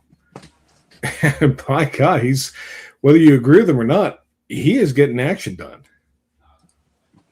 And this is the moment of we need people in there punching, throwing the haymakers, getting things done. Like I tell people all the time to take advantage of the party split right now. There are actual progressives that are not happy with it. Take advantage, connect with those voters, because we outnumber the establishment right now. This has been a frustration, I know, with our page, is getting people to look at the candidates, especially before the primaries, rather than just assume, oh, no, I'm not interested in any of the Dems because, the establishment Dems running, so I'm not even going to bother going to the primary or looking or voting. And it's just like, y'all killing me. Well, there are a lot of people out there who may not have gotten the spotlight and may not be getting the big money, but have some really good points. And if enough of us get behind them, they can take these primaries. And I can speak to my own perspective as a somewhat disillusioned young progressive of, like, I was never registered for a party because I always voted Democrat in every general election because fuck if I was going to vote for Republican, but I never registered for a party because I didn't have much faith in the Democrats, and I have recently registered as a Democrat so I can vote in primaries and do my part to help push a more progressive voices into the sphere, because, like, electoralism will only get us so far, but it's still a very important tool in the tool chest. Yeah, right now people are saying that in the primary, like, don't split the votes in the primaries. I'm like, no, the primaries are actually the time to split the votes. That's when you can safely vote for other Democrats. Like, you don't have to worry about a Republican taking the election. No matter what, one Republican and one Democrat will go forward. So this is your time to safely make the choice, and this is the time to safely make change before the general. Exactly. I haven't. I did go to march in DC for the Transgender Day of Visibility, but I didn't go to the museum. Somewhat off-topic question pertaining to primaries. What are your thoughts, Brittany, on the tendency for establishment Democrats to be already, before primary candidates are even announced, pushing a specific 2028 hopefuls for the presidential? I'm asking what your opinion on Gavin Newsom is. This is a very roundabout way, but I've heard that Gavin Newsom is like the snake oil salesman of politics. He has had Republican stances. He has Democrat stances. He shifts as is needed to keep the most support that he can. If I don't win these primaries, I'm running for president. So I'm just letting y'all know right now. I'll be challenging him. All right. I'd rather shoot myself in the foot than vote for Newsom if I can help it. So, I'm all about trying to primary him out of the presidential seat. So Yeah, I'm not sure how I am personally gonna go if that dude ends up as the No, they're saying nominee. AOC might run. They're saying I've heard the same thing. I don't think AOC is going to run this cycle. I don't think she's going to run. I think she's got to run in her future. I just don't think it's 2028. I'm perfectly going to be in line to vote for her, but I just don't see it happening this year. I would like AOC to run. I would vote for her happily. My only concerns are that she needs to get more reps in terms of being like on talk shows and in debates where she gets significant pushback. She needs to get practice thinking on her feet, I think. Yeah, I think that's the only thing that would hold her back in a general. I think whatever your opinion on him, Pete Buttigieg is an excellent example for someone who goes into those spaces that are not generally friendly shows and really does debate very well, holds his ground. So that's an example there. And again, you may like him, you may not like him, but I don't like him, but he's very good at his job. He's very good at speaking in those spaces, though, and that's, to your point, something that AOC could definitely build on as a skill. I personally love going into those spaces because I'm just like a chaos, like right. So chaos. One of them recently, it was straight from the horse's mouth, and it was supposed to be nonpartisan, but the questions were very, very, very right leaning, and he actually had to give the audience a disclaimer that Democratic candidates were on the stage, and one of the questions were if you would support enforcement policies. No, if you would support or back enforcement policies to enforce traditional family values. I was the only one on stage that lifted my paddle to say no, because it was yes or no questions. The other Democrats even said yes. And I'm next to Ed Deal, who got $1 million from the Nike co-founder. And he looks at me and he's like, "What?" And I was like, "Traditional family values. I'm gay." And he's like, "Oh, traditional." Like under his breath. And I'm pansexual, I'm not gay, but that's like the easiest, simplest terms I could tell him on the stage in that moment. But I'm like, that's homophobic, it's transphobic. I will not support legislation like that. And the other Democrats that said yes, they would support that, I'm like, what are you doing, you sellouts? Don't be afraid just because you're in a red space. I feel like it would be absurd to expect a pansexual single mother to say yes to that. just on his face, but I got people doing thumbs down in the audience, shaking their head no. I got some gasps too. They were like, oh, like an audible gasp in the audience. I loved it though. I would do it again. Oh yeah, that's good. I mean, you really have to be.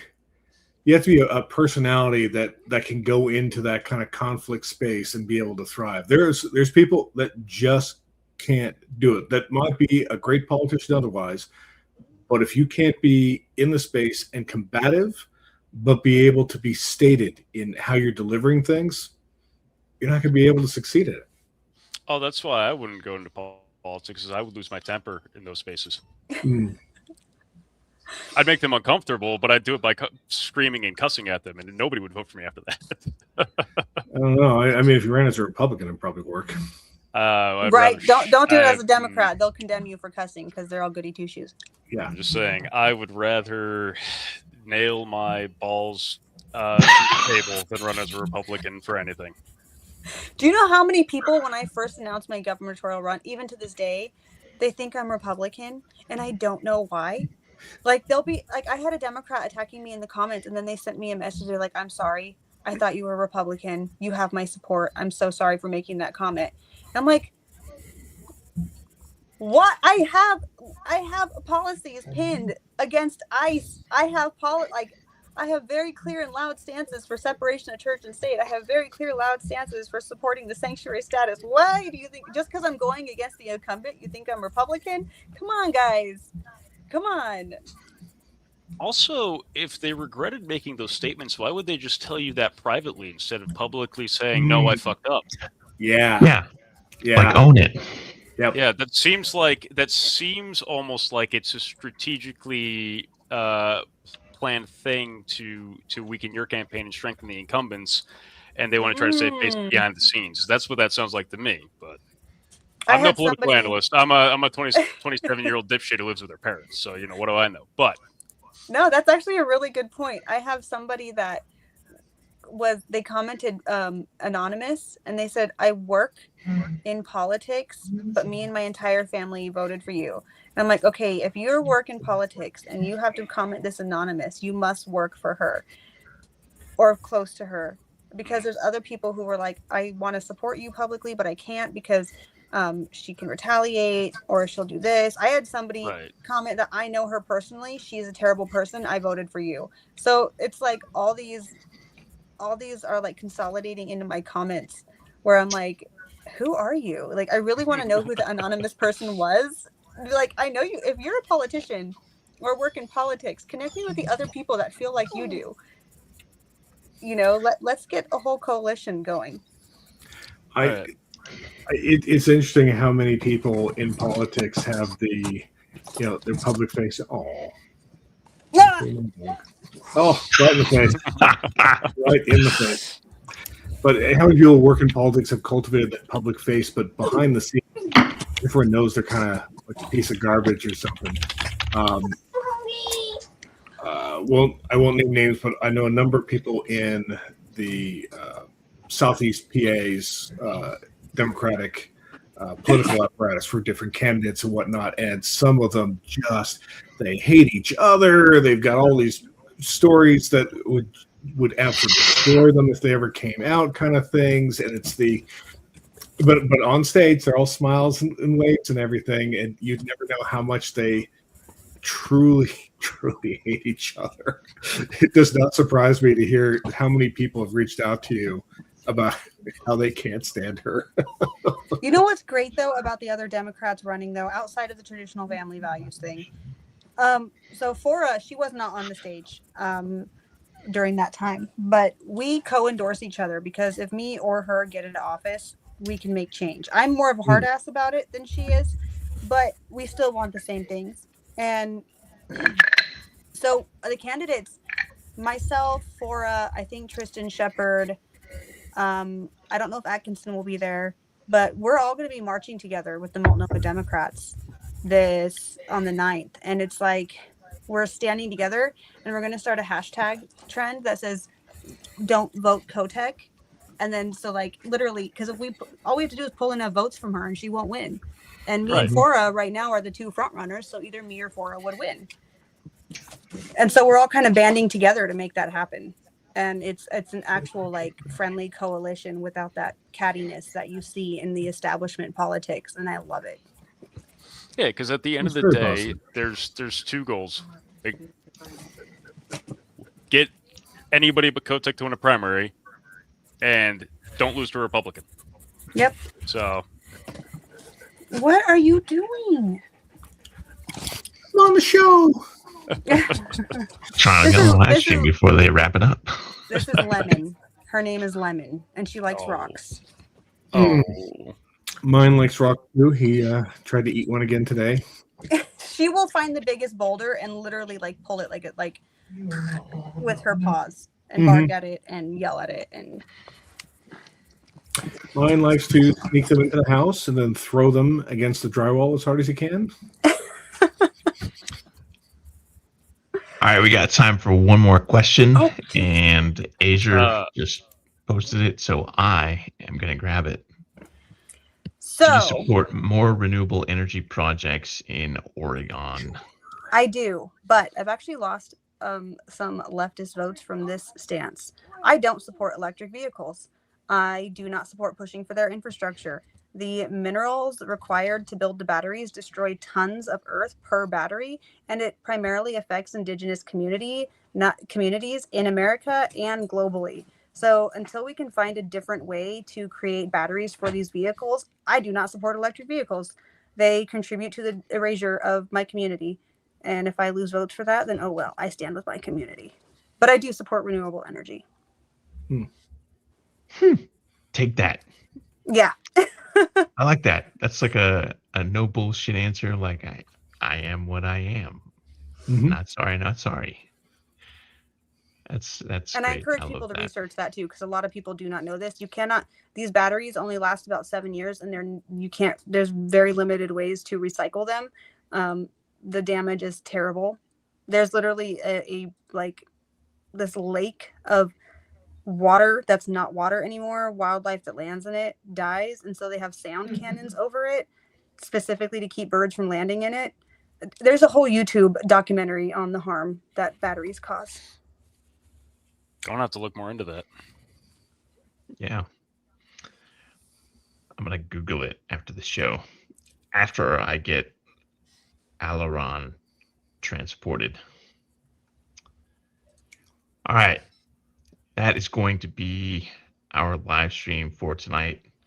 Oregon candidate for governor Brittany Jones, Native American Army veteran.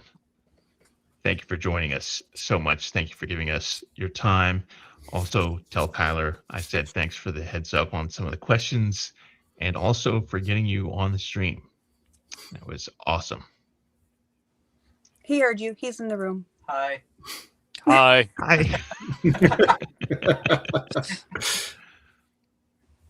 All right. That's going to be our show for tonight. We have a whole spate of guests coming up on our next handful of Tuesday night live streams all the way into mid-June at this point. Also, we're trying to get Graham Plattner. I want to get the band Sepsis on our live stream because they're favorites of mine. And I'm sure there's tons of other people. Like I said at the beginning of the stream, if you are a candidate or you are part of a candidate's entourage or their campaign and you want to have your candidate on our live stream, email Sons of Liberty Official at proton.me. For everybody else, and you want your candidate on there, you can either send us an email and encourage us to reach out, or you can do the work yourself and say, hey, Sons of Liberty has a live stream. I watched them. You should be on the live stream. And CC us on that contact. There you go. Bam. That's how it's done. What? Yeah. All right. That's our stream for tonight. Again, Brittany, thank you so much for being on the stream. Jamie, Matt, thank you for co-hosting. And two claps to Rick. Woo! And stream at some point. I don't know how this Eventually. goes off. I don't know.